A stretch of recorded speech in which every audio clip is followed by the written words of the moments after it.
실시간 헤드라인입니다. 미국 뉴욕 증시의 3대 지수가 일제히 하락세로 마감했습니다.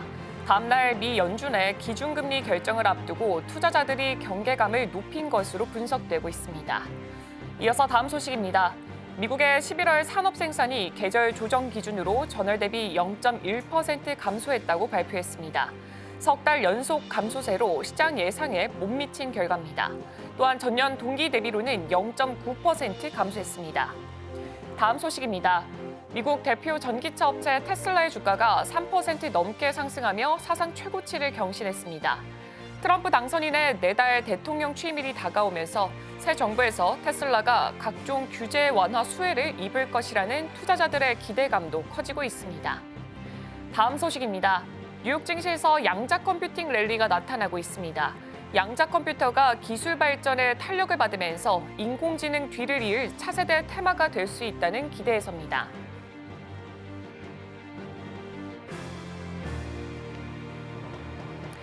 성공 투자 향해 출발하는 힘찬 발걸음, 내일 아침 증시와이드가 함께합니다. 안녕하세요. 진행을 맡은 오은비입니다. 간밤 뉴욕 증시 3대 지수는 일제히 하락세를 보여줬습니다. 다우 지수는 1978년 이후 처음으로 9거래일 연속해서 하락세를 보여줬습니다. 특히나 다우 지수 안에는 전통 산업군 위주로 종목들이 많이 분포가 되어 있는데 지금 투자자들은 전통 산업에서 기술주 위주로 자금을 대거 이동시키고 있기도 하고 전통 산업 안에서도 이 차익 실현 매물이 꽤나 많이 출회가 됐다. 이 이유로 또 풀이가 되고 있습니다. 종목별로도 좀 엇갈린 모습을 보여줬습니다. 그동안 인공지능의 대장주로 꼽히고 있던 엔비디아 계속해서 하락세를 면치 못하고 있고 월요일장 들어서는 조정 국면에 진입했다라는 이야기가 나오고 있습니다. 반면에 브로드컴은 그동안 강세를 계속 보여줬죠. 간밤에 있어서는 3%대 낙폭, 한 템포 쉬어가는 모습 보여줬고요. 반면에 테슬라는 간밤에 있어서도 상승세 그대로 이어가는 모습 보여줬습니다.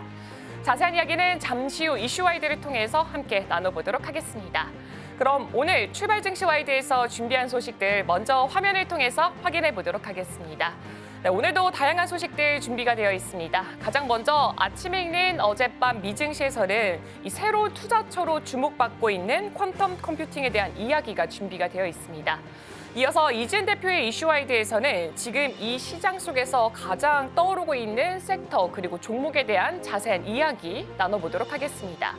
마지막으로 개장 전 리포트를 통해서 외국인의 수급이 부재한 우리 시장에 대한 자세한 분석까지 이어질 예정입니다. 네, 그럼 이제 간밤에 있었던 글로벌 소식들 김혜연 캐스터가 준비하고 있습니다.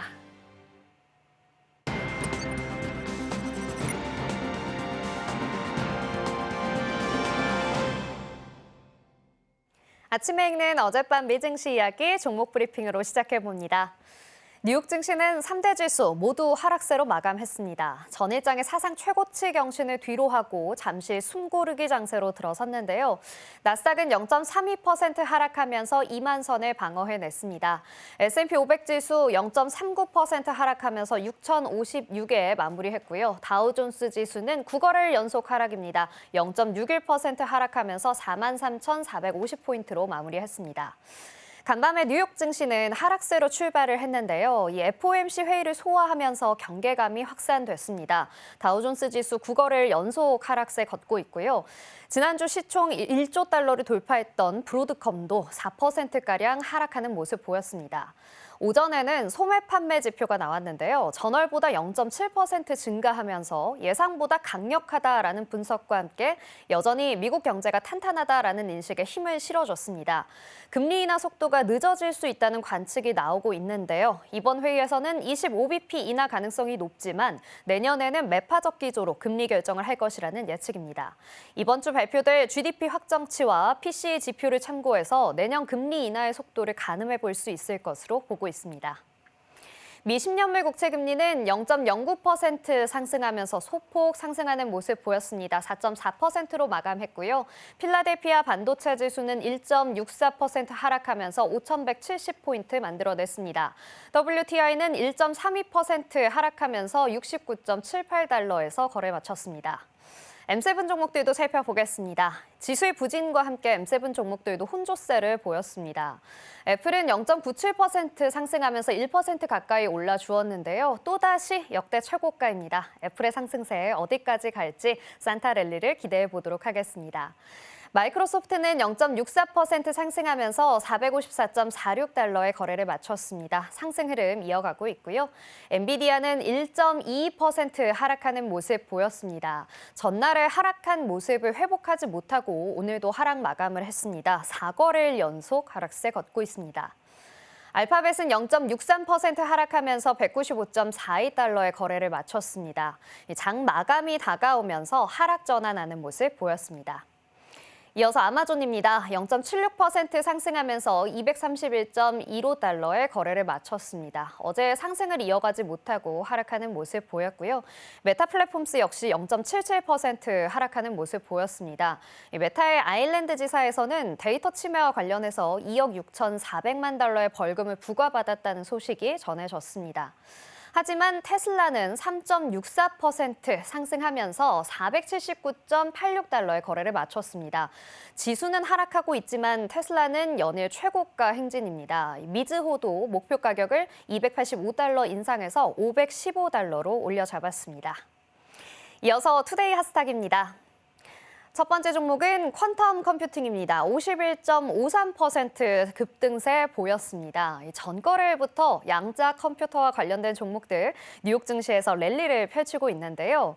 월요일 장부터 양자 컴퓨팅 관련 대표 소형주인 퀀텀 컴퓨팅이 시세를 분출하고 있습니다. 이 퀀텀 컴퓨팅은 양자 컴퓨팅 소프트웨어와 서비스 분야의 선두주자로 꼽히고 있죠. 전일에는 무려 65.25% 폭등하면서 11달러 선에서 거래를 마쳤는데요. 간밤의 거래에서도 상승 탄력이 지속됐습니다. 게다가 나사와의 계약 체결 소식까지 전해지면서 주가가 더욱 상승했죠. 무려 51% 넘게 상승한 채 16달러 선에서 종가 형성했습니다. 또 다른 대표 양자 컴퓨팅 관련주인 D-Wave 퀀텀도 급등세 보이고 있고 양자 컴퓨터계의 엔비디아로 불리는 리게티 컴퓨팅 등도 일제히 상승해 주었습니다. 미래 컴퓨팅 기술의 핵심으로 꼽히는 양자 컴퓨팅에 대한 기대가 커진 것으로 보이는데요.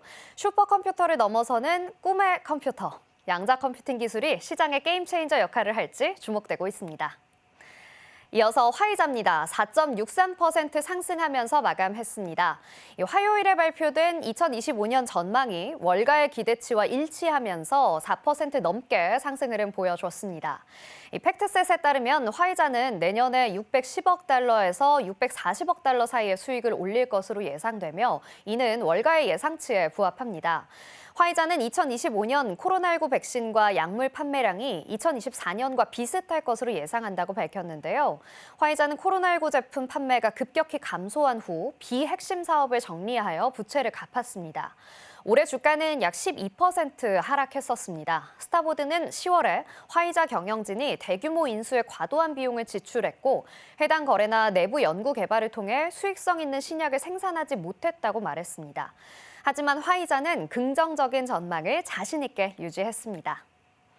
마지막으로 엔페이즈 에너지입니다. 2.49% 상승해 주었습니다. 글로벌 에너지 기술 회사인데요. 전력 전자, 반도체 및 클라우드 기반 소프트웨어 기술 전반에 걸쳐서 태양광 발전과 에너지 저장 네트워크 기술을 가진 회사입니다. 인도를 대상으로 지금까지 가장 강력한 가정용 배터리의 초기 출하를 발표했는데요. 9월에 사전 주문을 받았던 이 배터리 공급에 엔페이즈는 최첨단 태양열 에너지 솔루션을 제공하게 되어서 자랑스럽다고 전했습니다. 트럼프의 에너지 정책과 함께 태양열 발전과 관련된 종목들 주목받고 있는데요. 오늘 시장에서는 태양광 장비 업체 솔라엣지 테크놀로지스도 골드만삭스의 투자 의견 상향 조정에 주가가 상승했습니다. 앞으로 태양열 에너지 업체 주가 추이도 지켜보시면 좋겠습니다.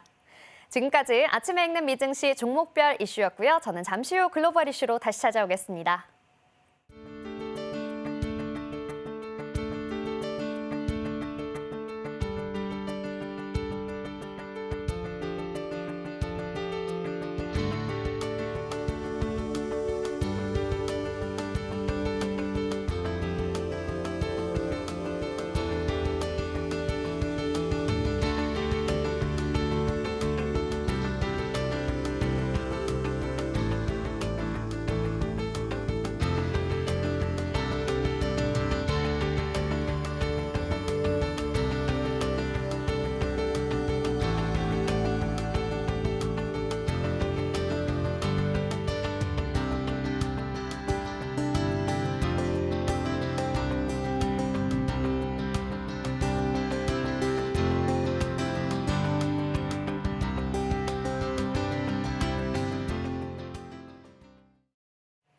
네, 서울경제신문에서 선정한 글로벌 조간 브리핑 시작해 보도록 하겠습니다. 가장 먼저 첫 번째 소식부터 확인해 보겠습니다.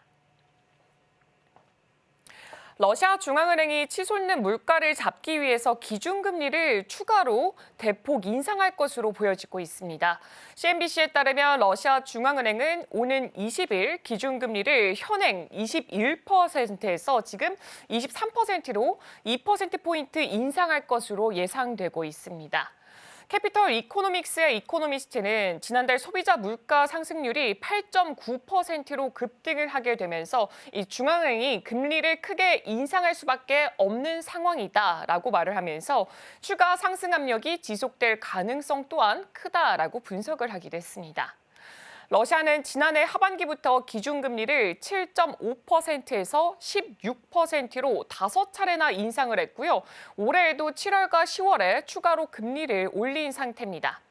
우크라이나 전쟁으로 노동력 부족과 공급난이 심화가 되면서 임금과 생산 비용이 상승을 했고 이로 인해서 소비자 물가도 큰 폭으로 올랐습니다. 여기에 서방의 경제 제재로 루블화 가치가 급락을 하면서 상황은 더욱더 악화된 상태입니다. 한편 국제통화기금은 러시아의 올해 경제 성장률을 3.6%로 예상을 하긴 했지만 내년에는 1.3%로 대폭 둔화할 것으로 전망을 하고 있습니다. 민간 소비와 기업 투자가 감소를 하게 되면서 경제 성장률이 크게 꺾일 가능성이 높다라는 분석입니다. 이어서 두 번째 소식 확인해 보도록 하겠습니다. 미국 법원이 도널드 트럼프 대통령 당선인의 성추문 입막음 돈 지급 사건에 대해서 유죄 판결을 유지했습니다. 뉴욕주 1심 법원은 트럼프 측이 연방 대법원에 면책 결정을 근거로 판결 무효화를 요청을 했지만 이 부분을 기각을 했습니다. 법원은 트럼프의 행위가 개인적 차원에서 이뤄진 것으로 대통령 직무와는 무관해서 면책 특권 대상이 아니라고 판단을 했습니다. 트럼프는 2016년 대선 직전 이 성인 영화 배우에게 입막음 돈으로 13만 달러를 지급을 하고 이를 회계장부에 법률 서비스 비용으로 기재한 혐의로 유죄를 받았습니다. 그러나 재판부는 형량 선고를 대선 이후로 미룬 상태였고요. 당선된 현재 실형이 선고될 가능성은 낮은 상황입니다. 하지만 트럼프는 여전히 다른 사법 리스크에 직면하고 있습니다. 다만 일부 사건은 공소가 철회가 됐고요. 나머지는 불투명한 상태입니다. 이번 결정에도 불구하고 트럼프의 대통령직 수행에는 크게 영향이 없을 것으로 전망되고 있습니다. 이어서 다음 소식 확인해 보겠습니다. 미국 연준이 12월 FOMC 회의에서 기준금리를 인하를 하면서도 매파적인 신호를 내놓을 것으로 보여지고 있습니다. 인플레이션 개선이 정체가 된 데다가 여기에 더불어서 내년에 출범하는 트럼프 2기 행정부의 관세 정책과 이민자 추방이 물가 상승을 자극할 수 있다라는 우려 때문입니다. 연준은 이번 회의에서 0.25%포인트 금리를 인하를 하면서도 내년 금리 인하 속도를 늦추겠다라는 메시지를 전달할 가능성이 굉장히 크게 보여지고 있습니다. 경제 성장세와 고용 지표가 여전히 강한 상황에서 지나친 완화 정책을 경계해야 한다라는 목소리도 함께 나오고 있습니다. 그럼에도 물가 지표는 개선 흐름을 계속해서 보여주고 있습니다.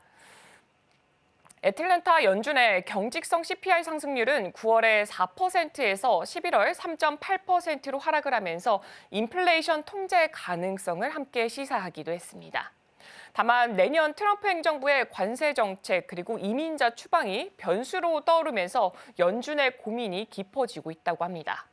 물가 상승 압력이 커질 수가 있어서 연준은 금리 정책에 더욱더 신중을 기할 것으로 보여지고 있습니다. 이어서 다음 소식 확인해 보겠습니다. 트럼프 당선인을 향한 빅테크의 구애가 본격화되고 있습니다.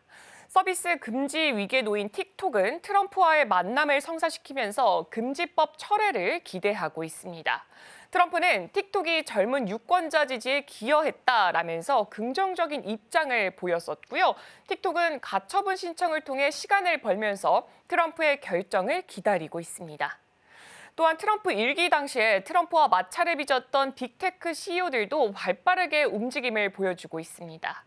마크 저커버그 메타 CEO는 트럼프와 만찬을 가지면서 관계 회복에 나선 상태고요. 팀 쿡 애플 CEO 역시 마러라고를 방문했었습니다. 이어서 넷플릭스의 테드 서렌도스와 아마존의 제프 베이조스도 트럼프와의 만남을 현재 준비하고 있는 상황입니다. 빅테크는 트럼프 행정부 재출범을 앞두고 규제 리스크를 피하기 위해서 선제적으로 관계 개선에 나서고 있습니다. 트럼프의 영향력이 다시 커지자 기업들은 불확실성을 줄이기 위한 전략에 집중하고 있습니다. 이어서 다음 소식 확인해 보겠습니다. 중국이 내년 재정 적자율 목표를 역대 최대인 4%로 설정할 것으로 알려졌습니다. 이는 내수 확대와 경기 부양을 통해서 경제 성장률을 올해와 같은 5% 안팎으로 유지하기 위한 전략입니다. 로이터 통신에 따르면 중국은 중앙경제공작회의에서 올해 3%였던 재정 적자율을 4%로 높였고요. 약 1조 3천억 위안 규모의 특별 채권을 발행을 해서 재정을 확충할 계획입니다. 이는 도널드 트럼프 미국 대통령 당선인의 대중고관세 부과 위협에 대응하려는 조치이기도 합니다. 중국은 내년 경제 성장률 목표를 5% 안팎으로 유지하면서 재정 지출 확대를 통해 경제를 뒷받침할 방침입니다. 이번 결정은 내년 3월 전국 인민대표대회에서 공식적으로 발표가 될 예정이고요. 향후 정세에 따라서 일부는 수정될 가능성 또한 있다고 합니다. 네, 제가 준비한 조간 브리핑은 여기까지입니다. 잠시 후 이슈와이드를 통해서 글로벌 시장 대응 전략 함께 살펴보도록 하겠습니다.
네, 수요일 이슈와이드 출발하겠습니다. 오늘 함께 하실 분은 이지스탁 이지은 대표입니다.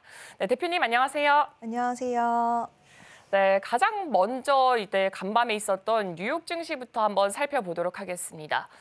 통상 1년 중에 가장 마지막 2주일간은 뉴욕 증시가 가장 활발하다, 훈풍이 불어온다라고는 했는데 간밤 뉴욕 증시 3대 지수는 일제히 하락했고 다우 지수는 무려 9거래를 연속해서 하락을 했다고 합니다.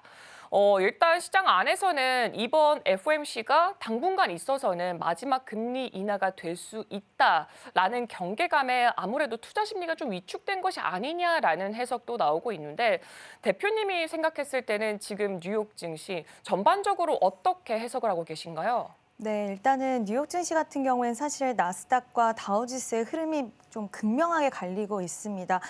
전일 같은 경우에는 나스닥 같은 경우에 기술주들의 약간의 조정 흐름이 나오기는 했지만 그 전까지 우리가 흔히 이야기하는 M7 기업들의 활약은 정말 대단했는데요. 그와 관련돼서 나스닥은 고공행진을 이어갔지만 다우 같은 경우에는 지금 지속된 하락을 하고 있고 또 FOMC를 앞두고 경계 심리가 굉장히 짙어진 그런 시장의 모습을 보여줬습니다. 소매 판매가 서프라이즈가 나왔고 지금 여러 가지 금리에 대한 전망치가 점쳐지고 있는데 점도표가 지난달 기준으로 했을 때, 지난 FOMC 기준으로 했을 때는 내년의 금리 인하 총 4회 정도가 예상되는 점도표의 흐름들이 나타났는데 지금은 2회일 것이다, 3회일 것이다 이런 식으로 의견이 계속 좀 엇갈리는 양상들을 보여주고 있습니다. 지금 시장에서는 점도표의 변화가 어떻게 일어날지 그리고 내년의 경제 전망과 그리고 앞으로의 이런 금리의 경로 이런 부분들에 대해서 파월의 입에서 어떤 멘트가 나올지에 대한 여부들도 굉장히 좀 주시를 하고 있는 모습이고요. 오늘 약간의 나스닥 같은 경우에도 전반적으로 조정세가 나오긴 했지만 사실 다우는 지금 9거래일 연속 하락을 하면서 추세적으로도 굉장히 좀 흔들리는 모습들을 많이 보여주고 있지만 어제 나스닥의 종가 흐름과 이런 끝 매짐의 모습들을 봤을 때는 크게 추세 자체가 변화가 했다라고 보기엔 좀 어려울 것 같고요. FOMC를 앞두고 경계심이 좀 짙어진 시장의 모습과 그리고 소매 판매에 대한 좀 부담감을 가져가고 있는 모습이다라고 생각을 해주시면 될 것 같습니다. 어제 이제 하루에 뭐 이런 조정세로 인해서 시장 자체의 꺾임보다는 우리가 FOMC 결과가 우리나라뿐만 아니라 지금 미국이라던가 전 세계에서 굉장히 주목도가 올라간 만큼 이번 결과치에 따라서 시장의 분위기라든지 여러 가지 방향성 좀 변화는 있을 수 있다라고 생각을 하고 있습니다. 네, 그동안 시장에서는 사실상 이번 12월 FOMC에서 25bp 인하는 거의 기정사실화가 되어 있는 상태였습니다. 하지만 이제 시선을 점도표로 옮겨봤더니 기존의 4회에서 2회 내지는 3회로 이제 좀 축소가 될 수 있다라는 부분이 아무래도 투자자들 입장에서는 경계심을 불러일으킬 수밖에 없는 요인으로 작용이 된 것 같습니다. 그렇다면은 좀 다우와는 현재 다른 행보를 보이고 있는 나스닥 한번 살펴보도록 하겠습니다. 나스닥 같은 경우에는 뭐 간밤에 있어서는 한 템포 쉬어가는 모습을 보여줬지만 그래도 기술주 위주로 강세를 보여줬는데 여기 안을 조금 더 들여다보니까 지금 일본의 소프트뱅크로부터 투자를 좀 유치를 한 것이 어느 정도는 영향이 있었다라는 소식이 있더라고요. 손정희 회장이 트럼프를 만나서 1,000억 달러 규모로 지금 투자를 하겠다라고 발표를 했는데 이 내용이 자세하게 어떤 내용인가요? 네, 일단 1,000억 달러 정도면 지금 143억 8천억 원, 3조 8천억 원 정도예요. 그러니까 네. 어마무시한 그런 규모인데 사실 이게 처음이 아니었습니다. 2016년도 그러니까 트럼프 행정부 1기 때도 비슷한 행보를 했었는데요. 그때는 500억 달러의 투자를 약속을 했고 실행을 했는데 이번에 2배로 투자를 단행을 했고 손정희 회장 같은 경우에는 2배의 대통령이기 때문에 이렇게 2배를 더 투자를 하겠다라고 이야기를 했는데요. 일단 투자금은 비전 펀드를 비롯해서 지금 소프트뱅크가 대주주로 지분을 갖고 있는 쪽을 통해서 이제 조달이 되는데 얼마 전에는 오픈 AI에 투자를 하기도 했습니다. 이 1,000억 달러 안에 이런 투자에 지금까지 최근 들어서 있었던 쪽에 그런 자금들도 좀 포함이 되는 건데 사실 엄청난 규모의 자금을 집행을 하는 거고요.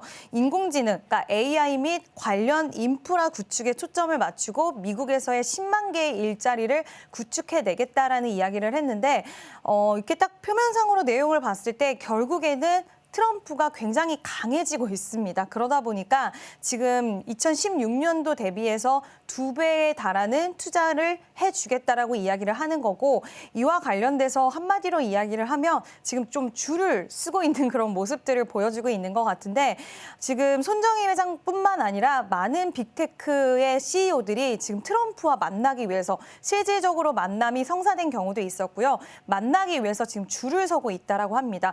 1기 행정부 때까지만 해도 오히려 약간 사이가 좋지 않았는데 지금은 다른 행보를 보이고 있습니다. 그 이유는 결국에는 지금 트럼프가 주변을 특히 트럼프 주니어 첫째 아들 같은 경우에 굉장히 좀 강력하게 아버지의 뜻을 따라서 지금 구축을 여러 가지 나가고 있는데 이제 그 주변의 인사들을 예전에는 좀 본인과의 방향성이 다른 사람들도 같이 함께했다라고 한다면 오로지 본인의 뜻을 잘 따라주는 사람들로 사람들을 구축을 해 나가는 부분들로 봤을 때도 그만큼 행정부의 힘이 굉장히 강해진다는 걸 의미를 하고 있고 그와 관련돼서 CEO들이 지금 앞다퉈서 만나려고 한다고 합니다. 반독점 규제라던가 여러 가지 정치적인 규제들을 좀 피하기 위해서 이제는 좀 이런 움직임을 보여주고 있는 거고 또 한 가지는 트럼프 같은 경우에도 무조건 기업들을 제재하는 느낌보다는 지금 중국에 견제를 하면서 오히려 우리나라의 테크 기술들을 더 발전시키겠다는 이런 쌍방의 이런 의지가 좀 한데 모아질 수 있기 때문에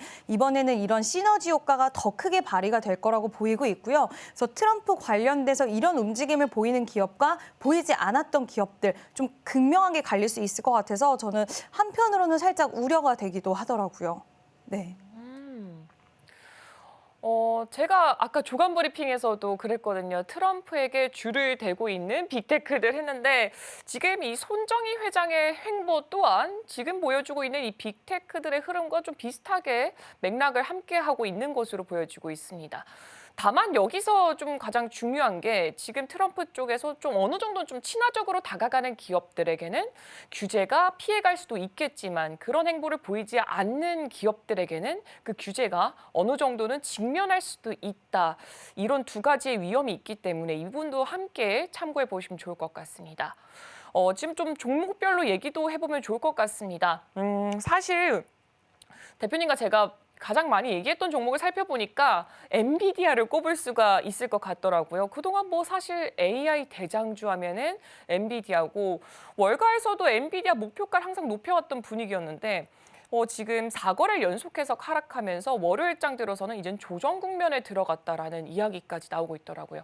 근데 반면에 지금 반도체 쪽에서는 오히려 훈풍이 계속 들어오고 있고 좋은 소식도 있는 반면 엔비디아 주가는 왜 이렇게 따라가지 못하고 있을까요?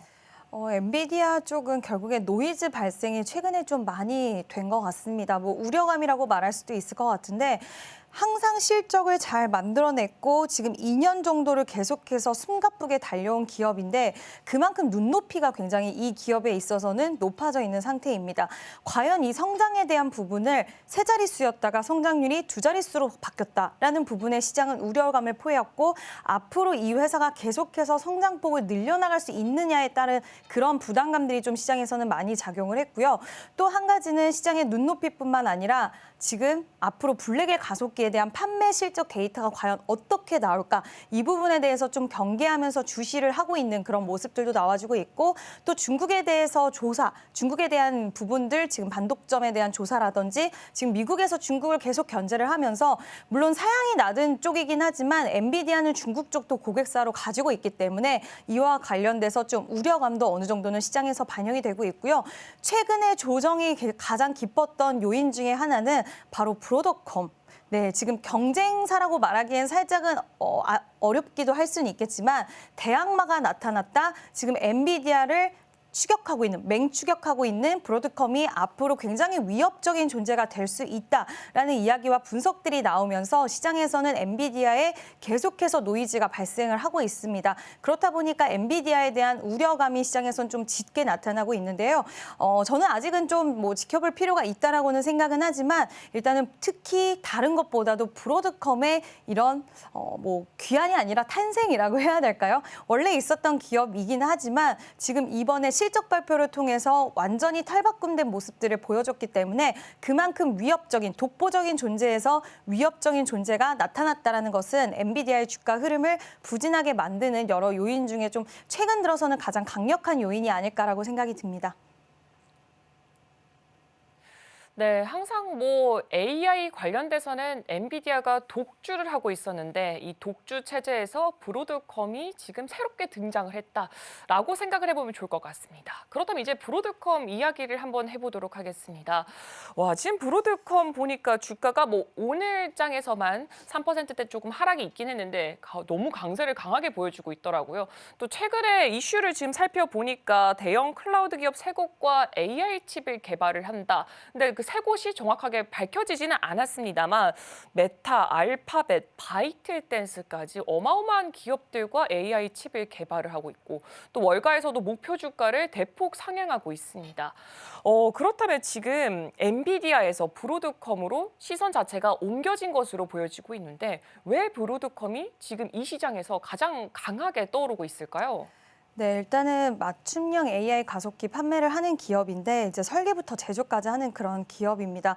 이번에 실적 발표 때 AI 관련된 매출이 220% 증가를 했는데 여기서 주목을 받았지만 방금 말씀하신 부분처럼 클라우드 기업 세 곳과 함께 자체 반도체 AI 칩을 만든다는 소식이 전해졌는데요.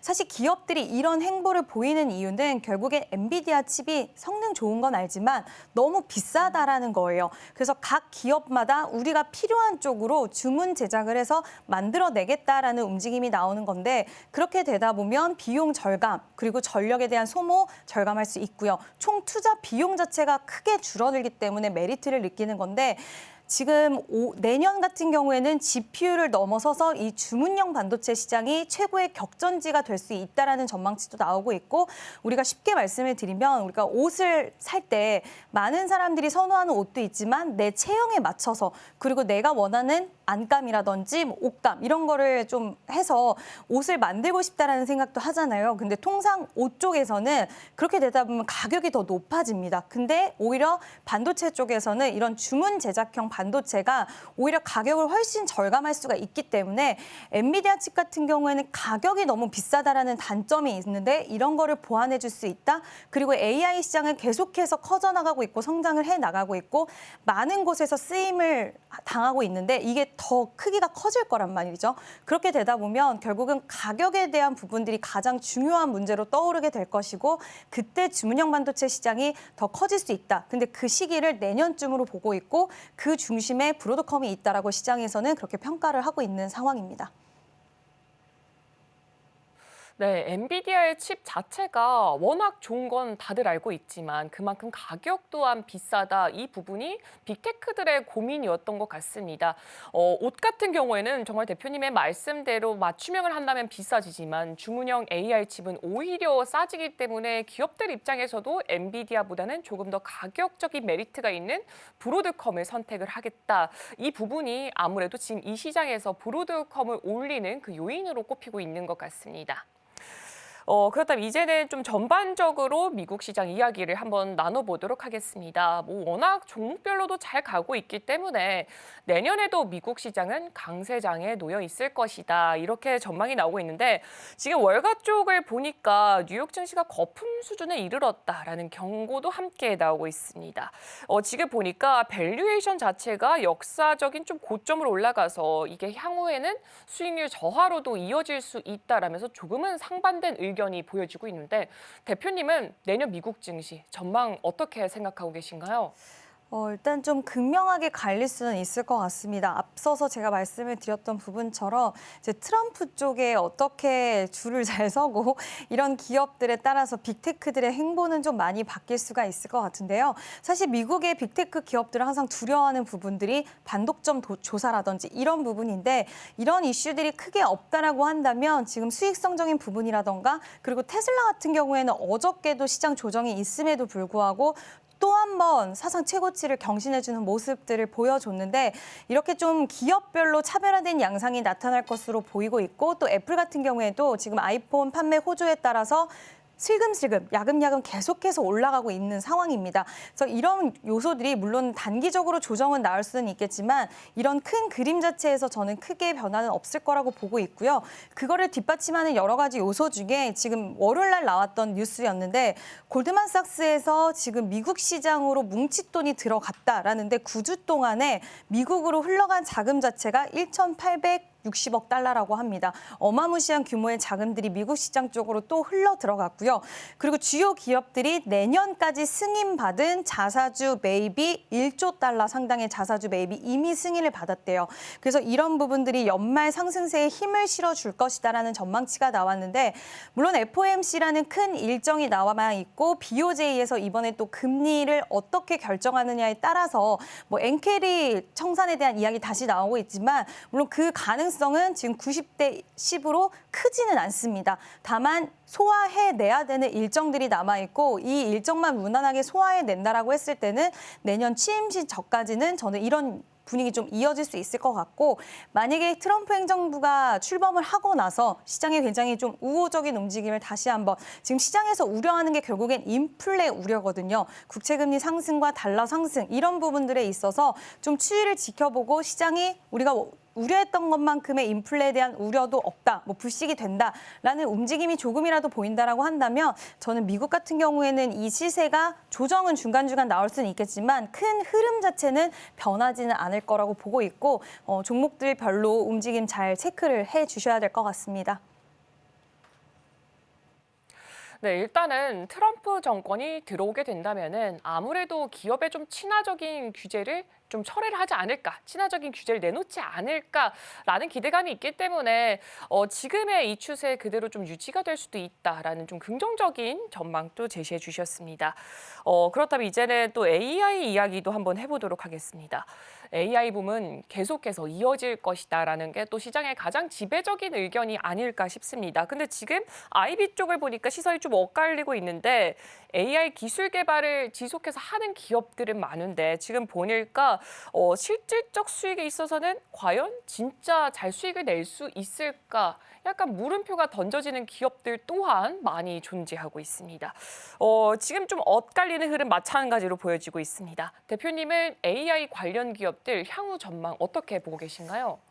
최근에 시장의 움직임을 보면은 미국 시장도 그랬지만 지금 하드웨어 쪽에서의 움직임보다는 결국 시장은 AI라는 이 막대한 거대한 모멘텀을 타고 이제 시간이 어느 정도 지나가다 보니까 결국에 이 AI라는 모멘텀을 가지고 수익화를 만들어내는 기업 쪽에 초점을 맞추기 시작을 하는 시기가 도래를 한 것 같습니다.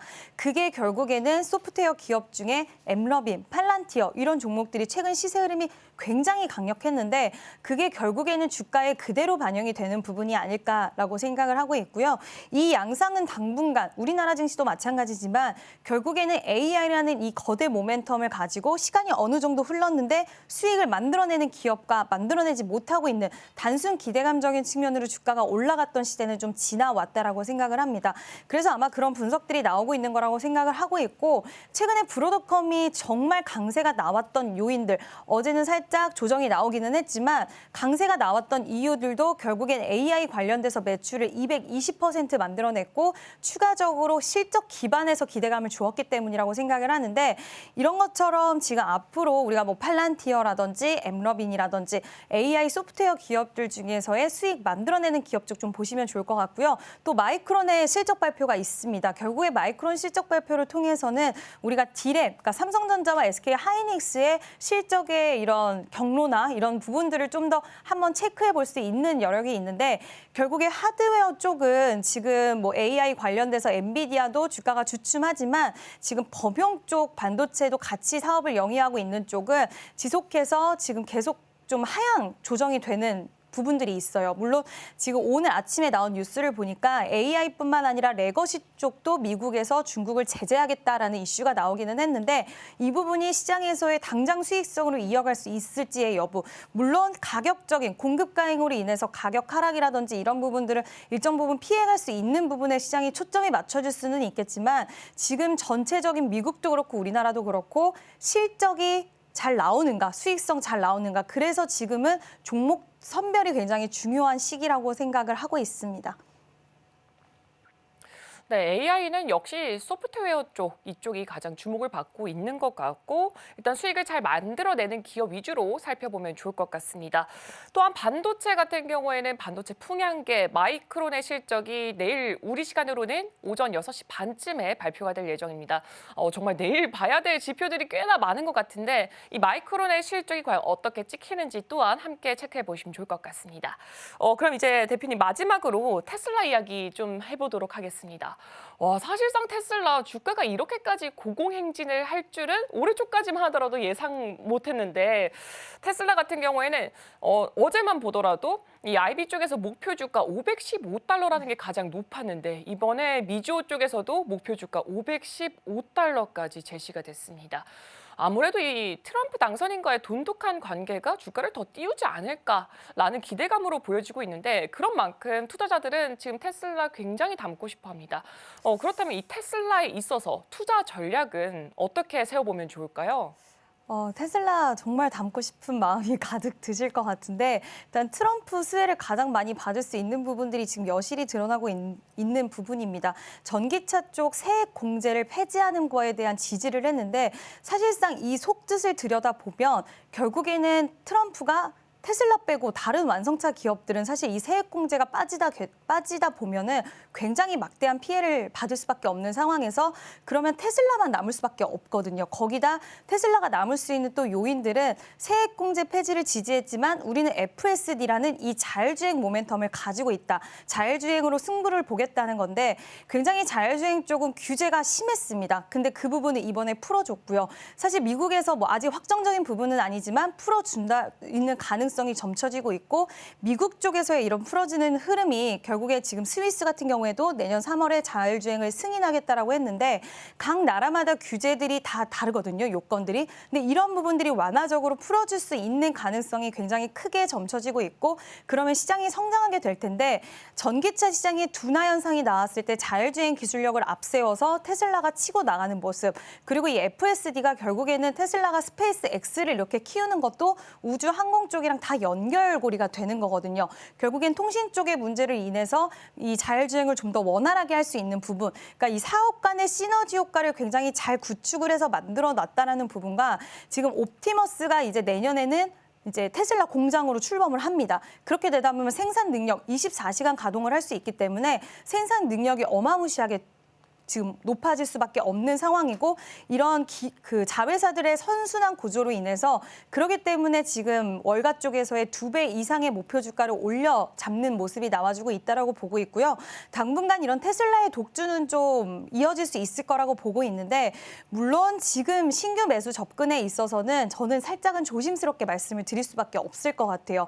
그러니까 눌림이 분명히 나오는 구간이 나올 것이고 그렇게 되다 보면 테슬라는 하루 이틀의 주가 흐름에 끝나는 기업은 아닙니다. 이제 규제 완화라든지 시작점에 놓여 있기 때문에 앞으로의 이런 커져갈 수 있는 시너지 효과들 더 나와줄 수 있기 때문에 급하게 보시지는 마시고요. 비중 조절하셔서 분할 매수 그리고 계속해서 좀 지켜봐야 되는 기업이다라고 말씀을 드릴 수 있을 것 같습니다.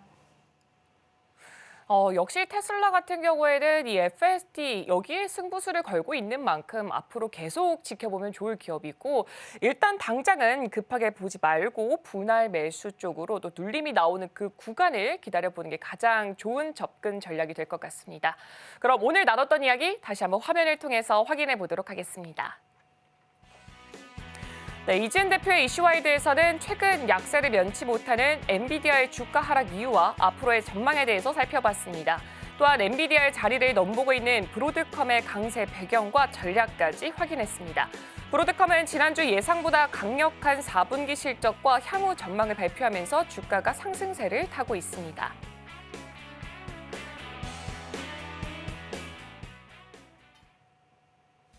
네, 이지은 대표와는 여기서 인사하도록 하겠습니다. 우리 출발 증시와이드는 9시 개장 방송까지 계속해서 이어갑니다. 그럼 간밤에 있었던 글로벌 이슈들 김혜연 캐스터가 준비하고 있습니다.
오늘 아침 빼놓을 수 없는 글로벌 이슈 쉽게 읽어드립니다. 아침에 읽는 어젯밤 미증시 이야기, 어떤 이슈들이 있었는지 함께 살펴보겠습니다.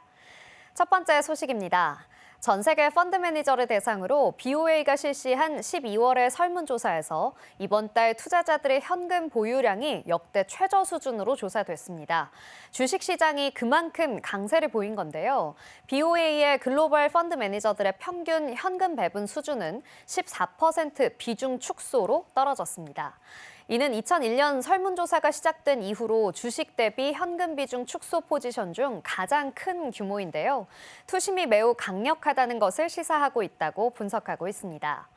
또 설문조사에 참여한 펀드 매니저들의 평균 현금 수준은 관리 중인 자산의 4.3%에서 3.9%로 하락했는데요. 투자 전략가 마이클 하트넷은 이러한 모습들이 반대 매도를 유발한다고도 말했습니다. 주식에 투자자들의 관심이 집중되어 있기 때문에 변동성이 큰 시장에서 자산을 보유하고 싶은 투자자는 현금을 보유하는 것이 안전하다고 여길 수 있다는 것이죠. 월가가 2025년 주식시장의 전망을 긍정적으로 평가하고 있는 와중에 뉴욕 증시는 최근 숨고르기 장세로 들어섰습니다. 특히 다우존스 지수는 1970년대 이후 가장 긴 하락세를 기록했습니다. 과연 월가의 예상대로 2024년 지수가 산타랠리로 마무리될지 시장에 관심이 쏠리고 있습니다. 다음 소식입니다. 중국 인민은행은 통화정책 입장을 완화부터 긴축까지 총 5가지로 제시합니다. 그동안 중국은 2008년 글로벌 금융위기 이후 완만한 완화에서 2010년 말 신중한 정책으로 전환했는데요. 이제 내년에 다시 완만한 완화로 바꿀 것이라고 예상되고 있습니다. 블룸버그는 6개 중국 증권사는 기준금리가 평균 40에서 60bp 인하될 것으로 예상했는데 이는 2015년 이후 10년 만에 최대 수치입니다. 중국이 내년 도널드 트럼프 미국 대통령의 재등장과 관세, 무역, 환율 전쟁 재발 위험에 대비 태세를 갖춘 건데요. 내년 성장 5% 목표를 유지하면서 목표 달성을 위해 정부 지출을 1조 3천억 위안, 한화로는 약 256조 원을 추가로 쏟아부을 전망입니다. 이러한 재정 확대는 12월 정치국 회의와 중앙경제공작회의에서 합의된 것으로 보이는데요. 적극적인 재정과 더불어 통화정책까지 변화한 겁니다.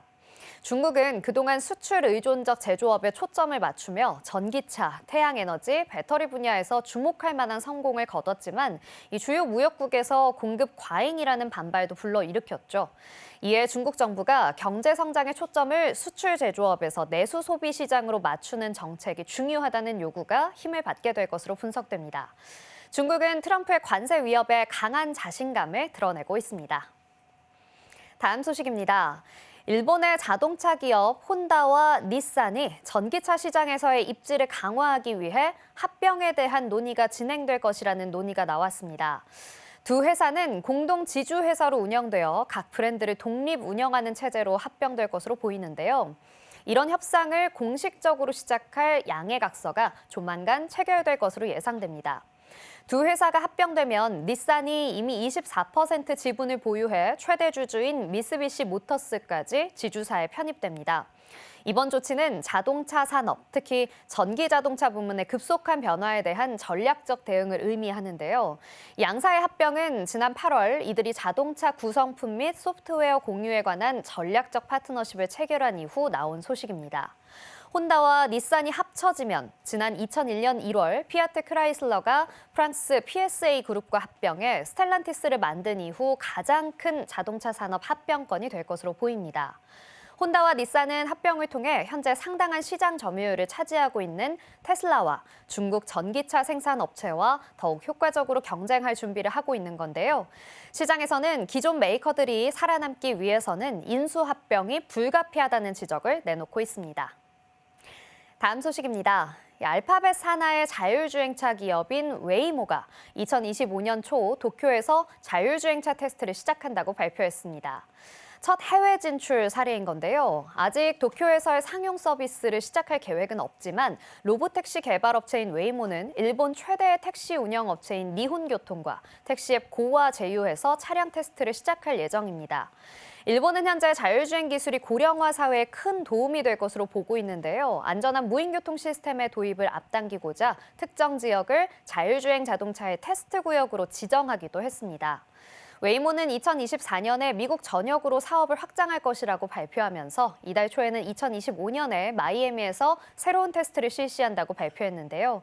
11월에는 로스앤젤레스에서 무인 승차 서비스를 시작했고 9월에는 우버와 협력해 오스틴과 애틀랜타로 사업을 확장할 계획이라고 발표했습니다.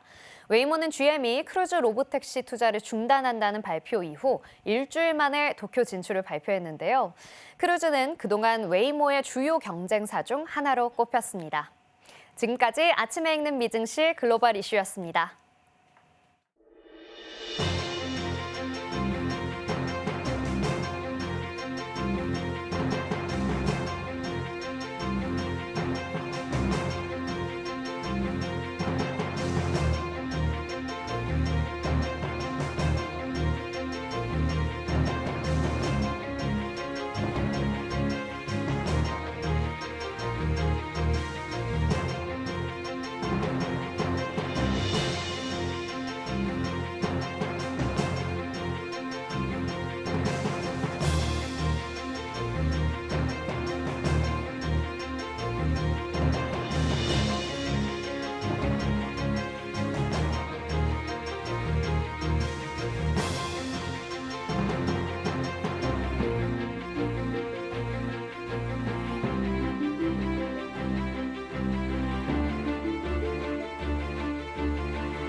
네, 개장을 약 10분 정도 앞두고 있습니다. 간밤 미증시 3대 지수는 일제히 하락하면서 장을 마쳤는데요.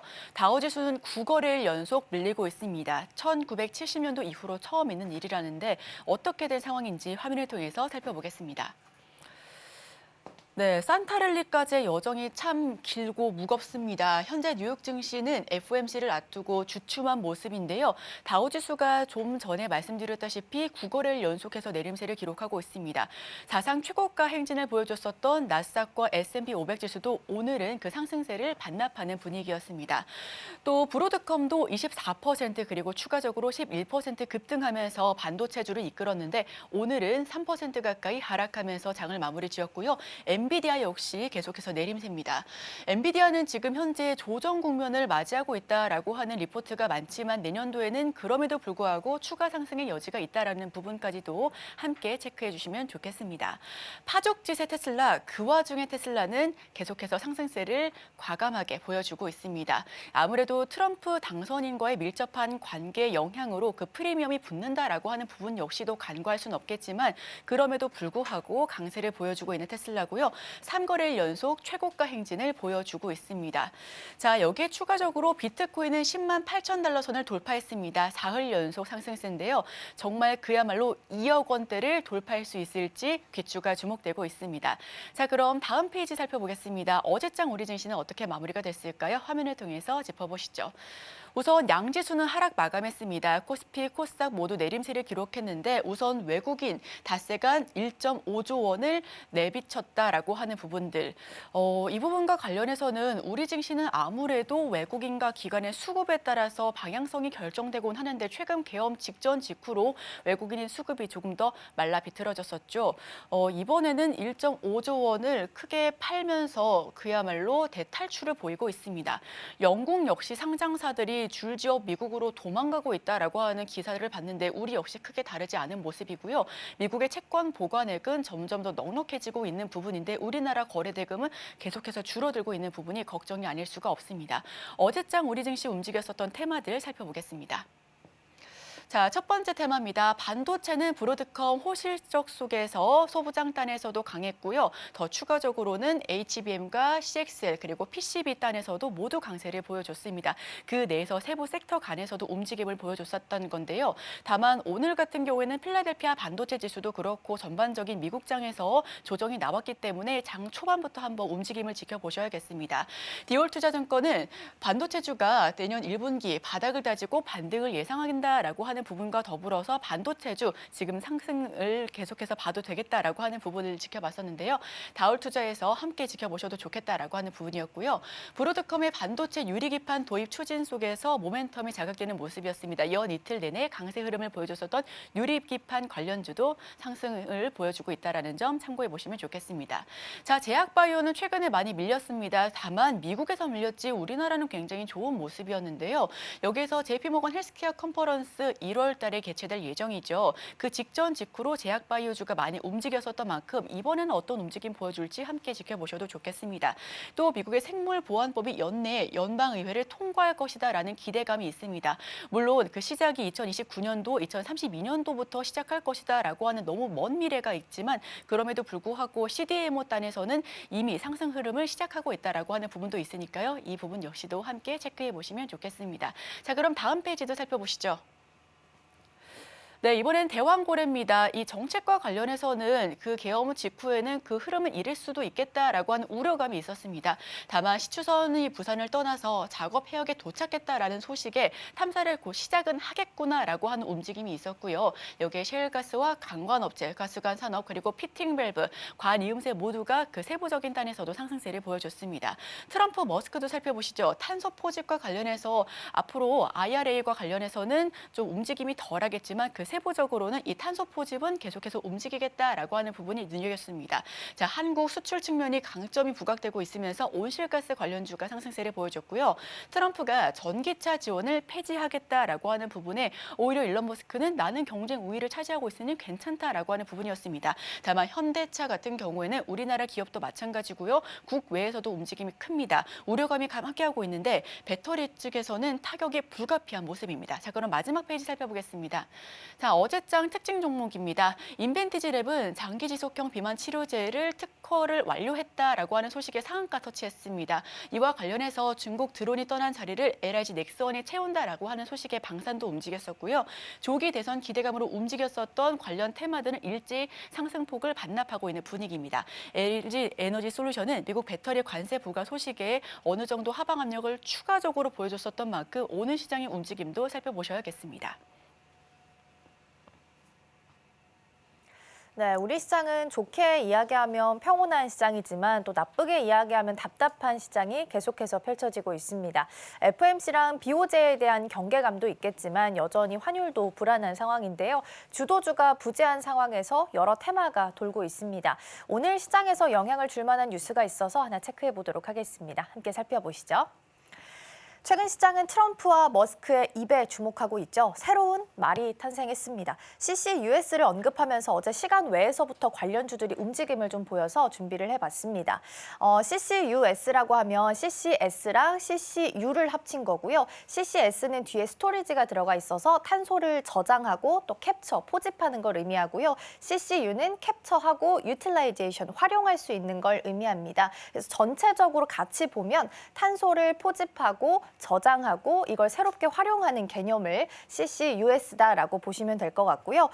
근데 지금 가지고 있는 화석 연료 인프라를 그대로 유지하면서 탄소 중립을 같이 실현할 수 있는 개념이기 때문에 앞으로 시장에서 주목받을 수 있다라는 이야기가 어제 이 두 사람 사이에서 이야기가 나오게 됐습니다. 그래서 트럼프 후보는 IRA와 관련해서 법안 수정하겠다라는 우려감이 있지만 그럼에도 불구하고 CCUS와 관련된 세액 공제는 유지할 것이다. 라는 시장의 이야기가 나오게 됐고요. 트럼프 입장에서는 미국 에너지 기업과 석유 화학 기업과 이미 친밀한 관계를 맺고 있기 때문에 이 기업들이 지금까지 유지해오고 있던 정책들에 크게 피해를 미치지 않을 거다라는 의견이 있습니다. 심지어 예를 들어 엑손모빌 같은 경우에는 CCS를 지금 기술을 사용하고 있습니다. 석유 생산을 조금 늘리기 위해서 유전에다가 탄소를 주입하고 있거든요. 그래서 아무래도 지금 기존에 하고 있었던 미국 에너지 기업들의 기술을 피해를 주지 않는 선에서 그러니까 CCUS 세액 공제는 유지하는 한에서 IRA 세액 공제도 수정에 들어갈 것이다라는 것이 시각이다라고 보시면 될 것 같습니다. 다음 페이지 보겠습니다. 그렇다면 머스크 입장에선 어떤지도 보겠습니다. 머스크도 CCUS 찬양자로 굉장히 유명하다고 합니다. 화석 연료 산업과 지금처럼 공존을 하면서 이산화탄소를 감축할 수 있는 가장 현실적인 방법이 CCUS다라고 이야기를 했기 때문인데요. 그렇다면 한국 측면에서 본다면 어떤 장점이 있을까를 살펴보겠습니다. 대미 수출액 같은 경우에도 이미 20년부터 좀 23년까지 크게 늘어난 것으로 확인이 되고 있고요. 우리 기업들도 역시 뛰어들고 있습니다. 예를 들어서 SK이노베이션 같은 경우에는 에어레인이라는 기업에 투자를 했습니다. 이 에어레인이 어제 상한가로 마감을 지었는데요. CCUS가 탄소를 포집을 하는 거기 때문에 배기가스에서 이산화탄소를 분리하려면 가장 중요한 기술이 분리막 기술이라고 합니다. 이걸 담당하고 있는 기업이 에어레인이라서 어제 상한가로 마감을 좀 지었고요. 분리막을 활용할 수 있는 탄소 포집 기술을 개발하겠다라는 이야기가 나오고 있습니다.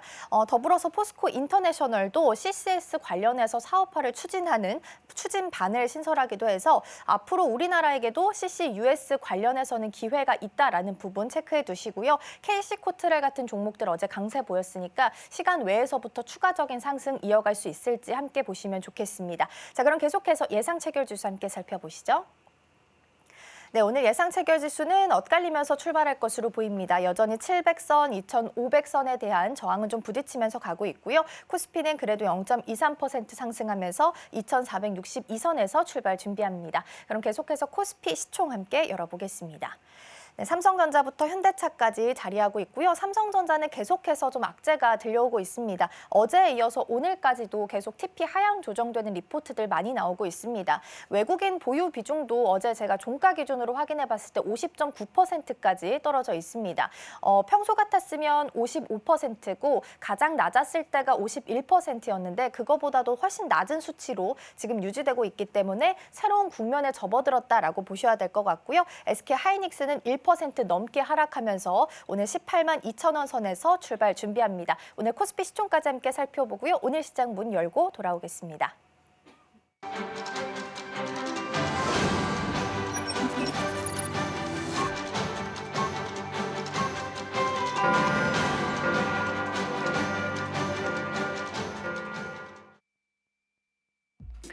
네, 12월 18일 수요일 문을 힘차게 열어보도록 하겠습니다.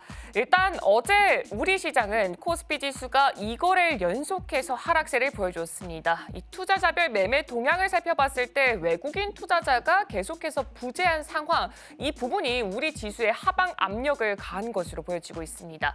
더불어서 간밤 뉴욕 증시는 FOMC 회의를 앞두고 관망세가 짙어지면서 3대 지수 모두 다 하락했습니다. 오늘 우리 시장 어떻게 진행될지 먼저 지수부터 열어보도록 하겠습니다. 네, 오늘은 양시장 어제 걱정과는 무색하게 모두 다 상승불 강하게 켜고 있습니다. 코스피는 0.25% 올라가면서 2,463포인트에서 출발하고 있고요.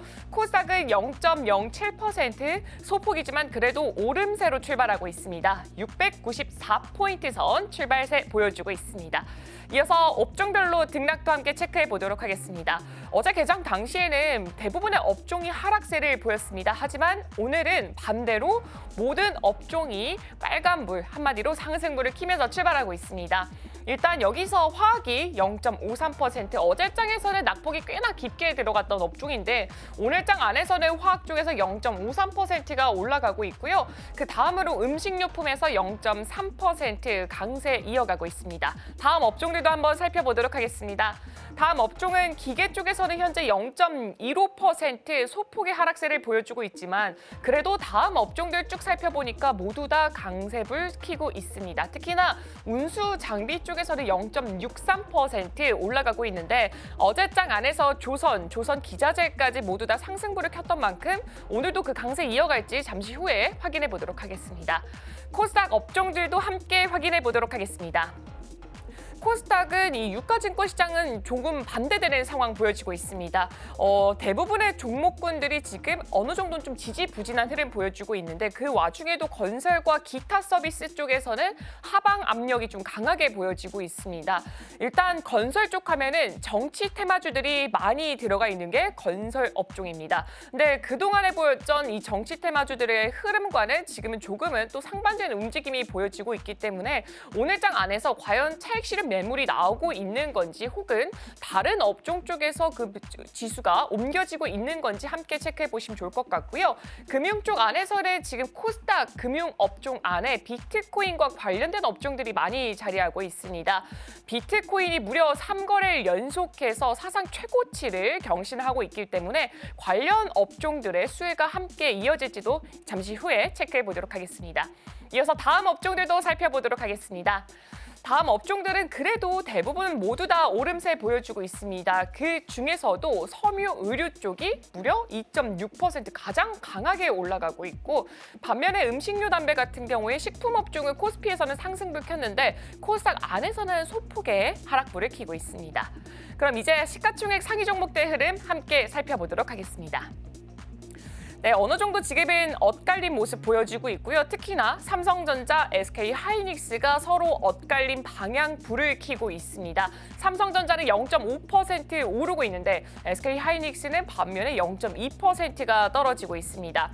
어제 삼성전자, 어제 장까지만 본다면 외국인이 12거래를 연속해서 매도 행렬을 보여줬습니다. 그렇게 되면서 어제 시장 안에서 2.5% 하락세를 그리면서 마감을 지었는데 오늘은 0.5% 상승하고 있고 SK하이닉스는 엔비디아와 정말 밀접하게 관련이 있습니다. 엔비디아의 HBM을 납품하고 있기 때문에 엔비디아 주가에 따라서 함께 움직이는 경향을 보여주는데 지금 엔비디아 같은 경우에 월가에서는 월요일부터 조정 국면에 진입을 했다라는 말이 나오고 있습니다. 그렇기 때문에 하이닉스에도 어느 정도 영향이 갈 것으로 보여지고 있고요. 하이닉스가 내년 HBM 물량을 이 글로벌 주요 클라우드 서비스 제공자에게 보여줄 예정이다라고 소식이 들려왔습니다. 기존의 AMD향 생산 라인 같은 경우에는 지금은 생산 가동을 멈춘 상황이라고 합니다. 엔비디아를 제외했을 때 HBM 공급 여력이 좀 부족하기 때문에 사업성이 유망한 고객들에게 집중을 하겠다라는 집중적 선별 전략으로 좀 풀이가 되고 있습니다. 일단 그리고 가장 중요한 게 내일 우리 시간으로 오전 6시 반에 이 반도체 풍향계라고 불리는 마이크론의 실적이 발표될 예정입니다. 이전에만 살펴보더라고 하더라도 그때 이제 4분기 실적 발표 이후에 실적이 잘 나옴에 따라서 삼성전자와 SK 하이닉스 주가가 동시에 상승했던 만큼 과연 내일 실적이 어떻게 찍힐지도 함께 체크해 보시면 좋을 것 같습니다. 그리고 LG 에너지 솔루션 같은 경우에 어제는 3%가 넘어가는 거의 4% 가까운 낙폭을 형성했습니다.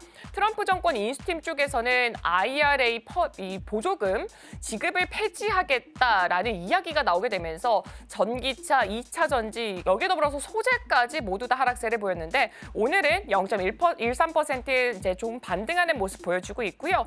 삼성 바이오로직스 같은 경우에는 미국의 제약사와 지금 대규모 CDMO 계약을 체결했다라는 소식이 들려왔습니다. 그 규모 자체가 1,112억 원이고요. 이 작년 매출의 3%에 해당한다라고 합니다. 그리고 현대차가 1.21% 올라가면서 가장 강하게 상승폭 보여주고 있습니다. 이어서 다음으로 코스닥 시가총액 상위 종목들 흐름 살펴보도록 하겠습니다. 코스닥 안에서는 지금 리가켄바이오를 제외하고는 모두 다 오름폭 크게 형성하고 있습니다. 어제장 안에서 에코프로 BM이 지금 7% 넘게 떨어지는 모습 보여줬는데 그래도 지금 다시금 올라오는 모습 보여주고 있습니다. 당연히 이 트럼프의 말에 따라서 어제 이렇게 반도체 제외하고는 2차 전지라던가 전기차 소재 쪽에서 영향을 받았는데 여기서 가장 중요한 포인트가 이 트럼프가 동맹국과 개별 협상을 통해서 관세 면제 방안도 함께 검토 중이다라고 했기 때문에 아직까지는 트럼프 인수가 드디어 1월에 도달할 때까지는 좀 불확실한 것으로 보여지고 있습니다. 에코프로 BM은 현재 12만 원 선까지 올라갔고요. 에코프로는 1.34% 올라가면서 6만 8천 원 선으로 올라간 상태입니다. 그리고 알테오젠도 어제장 안에서는 HLB과 리아켄바이오와 함께 나란히 좀 떨어지는 모습을 보여줬습니다. 트럼프가 미국 내 약가를 인하하겠다라는 말을 또 하면서 이 우리나라를 비롯해서 미국의 약 제조업체 마찬가지로 좀 하락세를 보여줬는데 오늘 같은 경우에는 좀 어느 정도 회복하는 모습 보이고 있습니다. 네, 그럼 이어서 지금 시장 안에서 과연 어떤 종목들이 오르고 또 혹은 하락하고 있는지도 확인해 보도록 하겠습니다. 네, 오늘은 대부분 종목군들이 상승부를 강하게 켜고 있습니다. 가장 먼저 전자기술부터 확인해 보도록 하겠습니다. 지금 삼성전자 0.74% 그대로 상승폭 보여주고 있고요. 반면에 하이닉스는 0.49% 떨어지고 있습니다. 대부분 지금 업종들이 지금 모두 다 상승폭을 보여주고 있습니다. 특히나 지금 살펴봤을 때 LIG 넥스원 쪽에 좀 집중을 해보면 좋을 것 같습니다. 현재는 0.48% 떨어지고 있는데 어제장 안에서는 LIG 넥스원이 드론과 관련된 이슈가 있었습니다. 미국의 드론 기업인 스카이디오와 손을 잡고 인도와 그리고 태평양 지역과 공용 시장에 좀 진출을 하겠다라는 소식이 들리면서 어제장 안에서는 좀 강세를 보여줬는데 오늘 같은 경우에는 등락을 반복하면서 현재는 0.48% 반대로 소폭 상승 전환에 성공을 한 상태입니다. 이어서 삼성전기도 함께 살펴보도록 하겠습니다. 삼성전기 같은 경우에는 현대차 그룹 자회사인 보스턴 다이내믹스가 휴머노이드 로봇이죠. 아틀라스의 전용 카메라 모듈 개발사로 삼성전기를 선택을 했다라는 소식이 있었습니다.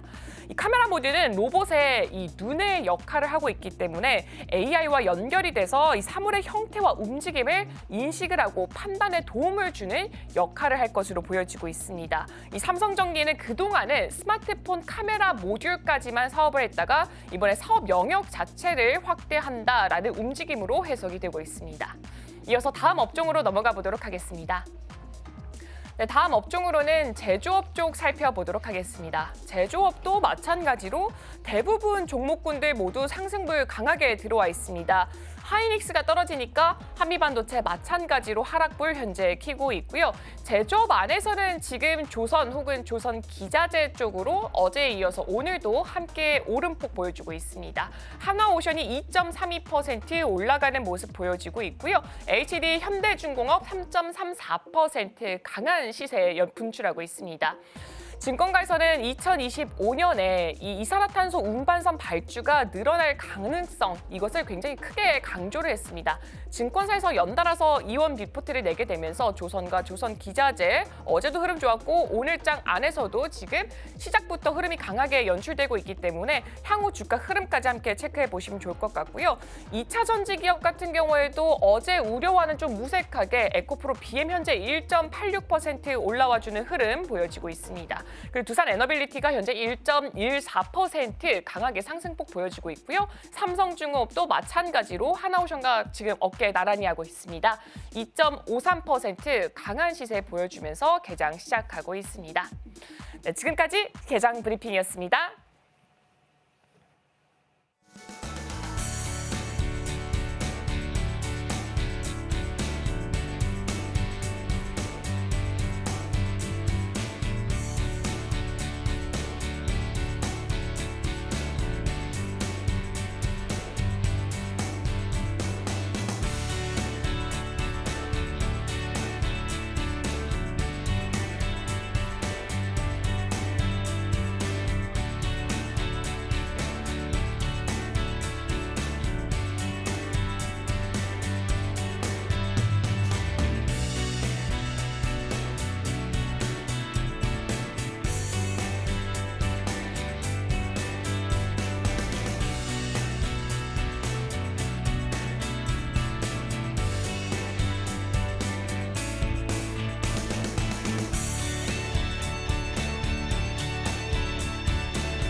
네, 계속해서 캐스팅콜로 이어가 보도록 하겠습니다. 오늘 도움 말씀에는 오로라 투자자문 이슬희 팀장 자리해 주셨습니다. 팀장님 어서 오세요. 네, 안녕하세요.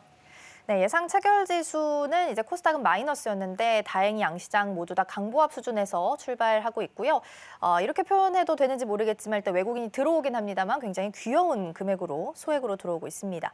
선물에서도 다행히 외국인은 플러스 매수 포지션 좀 찍혀 있긴 합니다만 전반적인 분위기 먼저 어떻게 좀 보고 계실까요? 네, 우선 이제 그 과대낙폭에 따른 우선 저가 매수세가 좀 들어오고 있다라고 판단을 해보시면 될 것 같고요. 우선 외국인이 코스피는 현재 358억대 그리고 코스닥 한 12억대로 지금 들어오고 있고 선물도 지금 한 1,000계약이 넘는 이제 상황입니다. 그 기관들도 이제 코스피 쪽에 한 300억대 매수세가 들어오고 있는데요.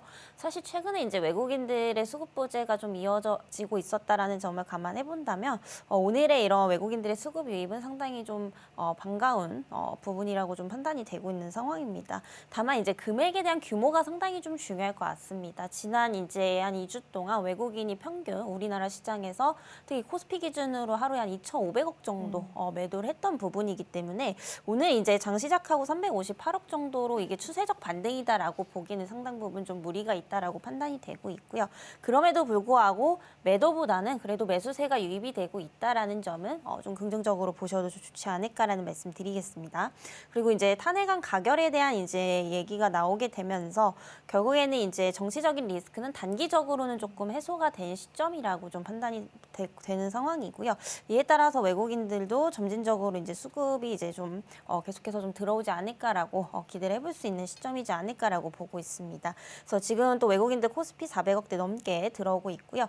오늘 이제 1,000억 이상대가 나와줄지 오후장까지 좀 지켜봐야 되는 부분이겠습니다만은 어쨌든 이제 오늘 시장 분위기는 상당히 좀 좋을 것으로 보이고 있는 상황이고요. 오늘은 개인들이 이제 코스피 중심으로 좀 매도를 하고 있는 상황입니다. 현재 739억대 매도가 좀 나오고 있는 상황이고요. 오늘 시장 같은 경우에는 이제 전체적으로 이제 수급이 그동안 이제 낙폭이 심했던 이제 업종 위주들로 좀 분산이 될 것으로 좀 보이고 있는 상황이고요. 여전히 이제 상위단을 보게 되면은 이제 주도 업종은 조금 부재하다라고 좀 판단이 되고 있습니다.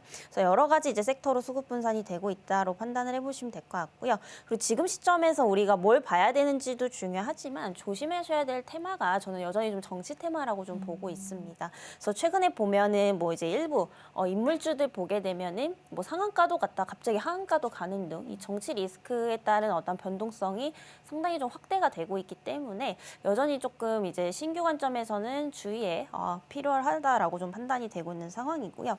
결국에 조금 안정적으로 보려면은 펀더멘탈에 대한 훼손은 없는데 결국에 이제 외생 변수에 따라서 하락이 나왔던 종목군들 위주로 좀 보시면 좋지 않을까라는 말씀 우선 드리겠고요. 대표적으로는 이제 반도체는 여전히 뭐 이제 주목을 하셔야 될 것 같습니다. 지금 또 연말인데 결국에 이제 25년도에도 AI가 주도할 것인가에 대한 의문점을 많이 가지실 겁니다. 근데 여전히 이제 AI가 좀 주도하는 시장이 내년까지는 좀 이어질 것이다라고 보고 있고요.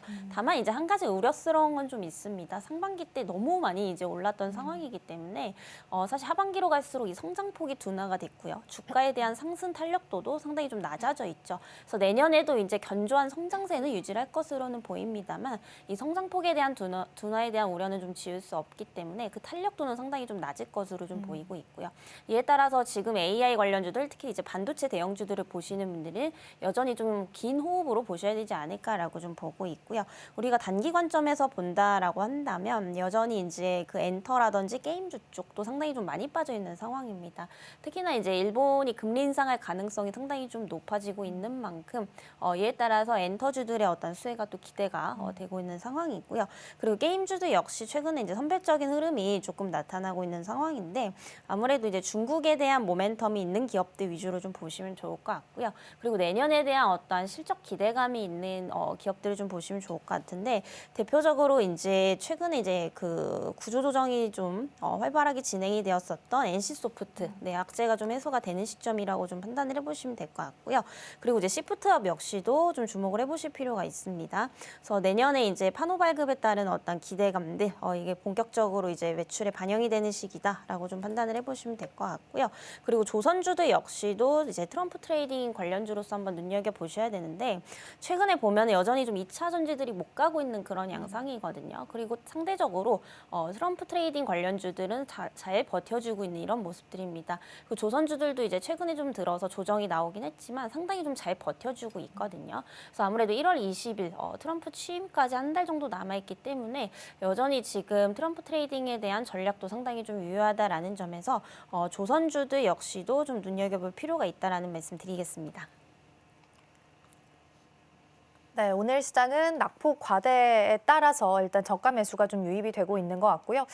대부분 그래도 플러스권에서 올라오고 있는 섹터가 많이 보이고 있다라는 점은 그래도 긍정적이지 않나 싶습니다.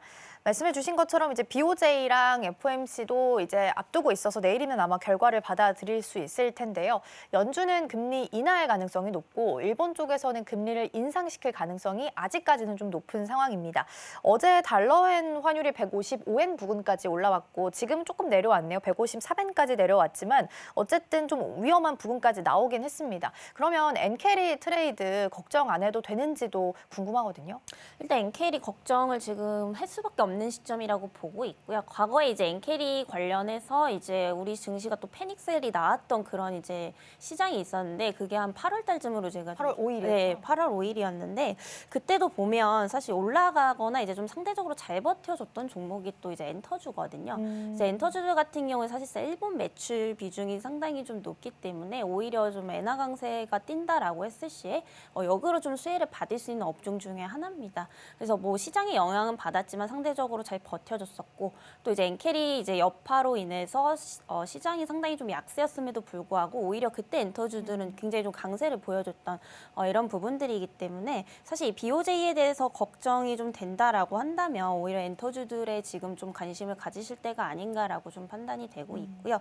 결국에 이제 미국도 금리 인하 한 차례 이번에 할 것으로 이제 유력하고요. 또 이제 여기서 일본이 금리 인상을 하게 된다라고 한다면 이게 상대적으로 좀 엔화 강세로 또 갈 수밖에 없는 이런 부분들이기 때문에 다시 한번 이제 그 정도의 패닉셀은 아니더라도 시장이 좀 출렁일 수는 있다라는 거 이런 부분들은 조금 변동성에 대응을 하셔야 되지 않을까라고 보고 있고요. 이에 따라서 지금 뭐 일본에 대한 매출 비중이 높은 기업들 위주로 조금 보시면 좀 힌트를 얻으실 수 있지 않을까라고 보고 있고요. 세부적으로 보면 사실상 엔터주만큼 높은 게 없는 것 같습니다. 특히나 이제 그 일본 매출 비중이 높은 게 엔터주 내에서도 이제 하이브 쪽이 상당히 좀 높은 편이기 때문에 여기에 있어서는 하이브가 가장 큰 내좀 수혜를 보지 않을까라고 생각을 하고 있습니다. 네, 8월 초처럼 패닉셀 정도까지는 나오진 않다 하더라도 시장이 어느 정도는 출렁일 수도 있다라는 부분을 언급을 해주셨습니다. 그렇다면 일본 쪽 매출 비중이 높은 기업들 위주로 주목해 보시는 것 또한 투자에 대한 아이디어가 좀 될 수 있을 것 같고요. 반도체도 체크를 해보겠습니다. 오늘 투톱은 엇갈리면서 일단 흘러가고 있고요. 어제는 SK하이닉스가 올랐는데 오늘은 또 삼성전자가 강보합에서 흘러갑니다. 근데 흐름을 보면 그동안 엔비디아가 뭐 반도체 하면 대장이었는데 약간 흐름이 좀 브로드컴 쪽으로, 마벨 쪽으로 좀 옮겨지지 않았나라는 생각도 듭니다. 뭐 뉴로모픽이나 팹리스 그리고 디자인하우스까지 그동안 좀 못 갔던 쪽에서 살짝 고개를 좀 드는 모습을 보이긴 했거든요. 그러면 이걸 단순한 테마로 좀 이해를 해야 되는 건지 아니면 확실히 엔비디아에서 브로드컴이나 마벨 쪽으로 좀 옮겨졌다, 새로운 트렌드가 생겼다라고 이해를 좀 해야 될까요? 트렌드가 생겨나는 이런 과도기 정도로 좀 판단을 해보시면 될 것 같아요. 왜냐하면 지금 어쨌든 브로드컴에서 실질적으로 뭔가 개발을 해서 지금 엔비디아의 그쵸. 점유율을 뺏고 있는 거는 또 아니거든요. 결국에 이제 브로드컴이 이렇게까지 좀 상승을 했던 이유는 앞으로 이제 엔비디아를 위협할 만한 이런 칩을 이제 빅테크 기업들과 만들고 있다라는 이제 소식들로 인해서 그럼 엔비디아 이제 독점적 지위가 파괴되는 게 아니냐 이런 소식 때문에 이제 엔비디아 주가가 상당히 좀 힘을 못 쓰고 있는 이런 상황인데 사실 이거는 아직까지 뭐 실체가 정확하게 드러나 있는 것도 아니고 결국에 이걸 가지고 지금 엔비디아의 시장 점유율을 뺏은 부분도 아니기 때문에 이것만 가지고 이제는 브로드컴의 시대다 이렇게 보기에는 상당히 무리가 있다라는 거죠. 특히나 이제 엔비디아 같은 경우에는 이제 또 블랙엘에 대한 기대감이 아직까지는 좀 반영이 안 되고 있는 그런 상황이거든요. 그래서 여기까지는 우리가 한번 좀 지켜볼 만하다라고 보고 있고요. 블랙엘 같은 경우에는 이제 그 실적에 반영이 되는 시기가 아마 내년부터지 않을까라고 보고 있고요. 여기서 또 한 번의 외형 성장을 좀 이뤄낸다라고 한다면 다시금 이제 추세는 우상향으로 좀 갈 수밖에 없지 않나라고 보고 있습니다. 다만 이제 이 독점이라는 형태는 언젠가는 또 깨지기 마련이거든요. 그래서 정말 길게 본다라고 한다면 엔비디아가 뭐 사실 어디까지 오를 수 있겠어요? 뭐 영원히 가는 건 없다라고 좀 보고 있는 상황인데 지금 당장에는 아니다라고 좀 보고 있고요. 특히나 이제 뭐 아마존도 그러고 자체 칩을 이제 개발을 하겠다라는 소식들이 많이 나오고 있잖아요. 근데 이만큼 이제 빅테크 기업들이 모여서 진짜로 이제 엔비디아에 버금가는 칩을 좀 만들게 된다라고 한다면 그때부터는 이제 엔비디아의 지위가 상당히 좀 흔들릴 수는 있겠지만은 아직까지는 그래도 출시해서 뭔가 점유율을 뺏을 만한 그런 부분들은 아니기 때문에 이걸 가지고 이제 엔비디아는 끝났다라고 보기에는 상당히 좀 무리가 있다라는 거죠. 그리고 이제 내년 실적도 상당히 좀 중요할 것으로 보이고 있는데 실적에 대한 부분들이 또 한 번 견조함을 좀 보여준다라고 한다면 다시금 이제 상승 추세로 좀 갈 수밖에 없다라고 좀 판단이 되고 있는 상황이고요. 지금은 이제 엔비디아가 이렇게까지 좀 하락을 하는 게 결국에 이제 브로드컴의 영향으로 인해서 심리적으로 좀 밀리는 게 아닌가라고 판단이 되고 있습니다. 결국에는 이번에도 실적이 예상치보다는 안 나왔지만 전분기 대비해서는 또 견조하다라는 것들을 보여줬던 상황이고요. 그래서 이게 좀 추세적 꺾임은 아니지 않을까라고 보고 있는 상황입니다. 그래서 당분간에 이제 뭔가 눌림이 있다라고 한다면 저는 오히려 그때가 좀 매수의 기회이지 않을까라고 보고 있고요.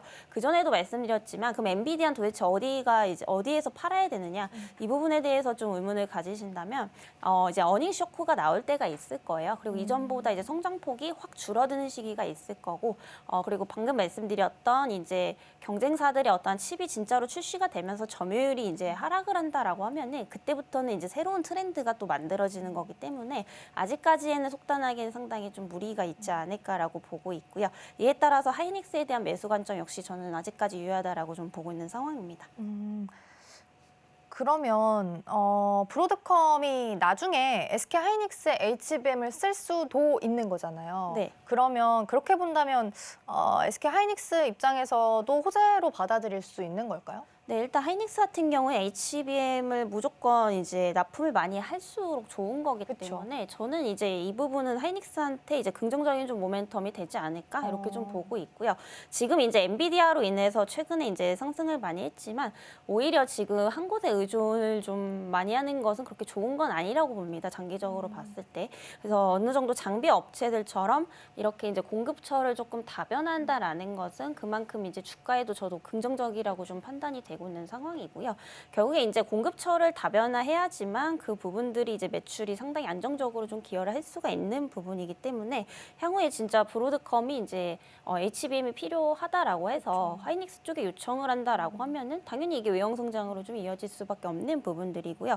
그런 측면에서 봤을 때 저는 이제 오히려 엔비디아보다는 하이닉스 쪽이 조금 더 좀 메리트가 있다라고 좀 보여지고 있는 상황입니다.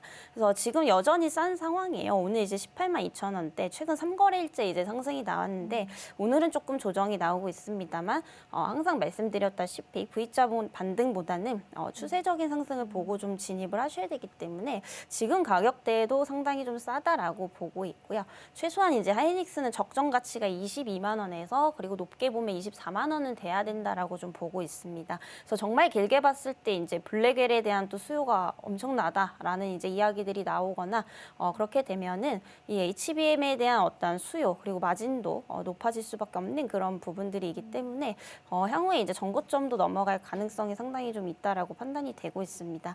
다만 최근에 이제 관세에 대한 우려감들 이런 지정학적인 리스크 그리고 이제 정치적인 리스크로 인해서 변동성은 조금 심할 수 있기 때문에 오히려 하락 시에 매수 기회가 좀 되지 않을까라고 보고 있고요.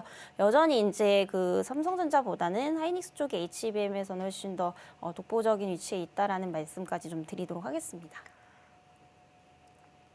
네, 미국 시장 안에서도 엔비디아보다는 브로드컴이나 마벨처럼 주문형 반도체 시장 쪽에서 조금 더 각광을 받고 있습니다. 그러나 트렌드가 변화해 가는 그 과정에 과도기 속에 있다라는 말씀해 주셨고요.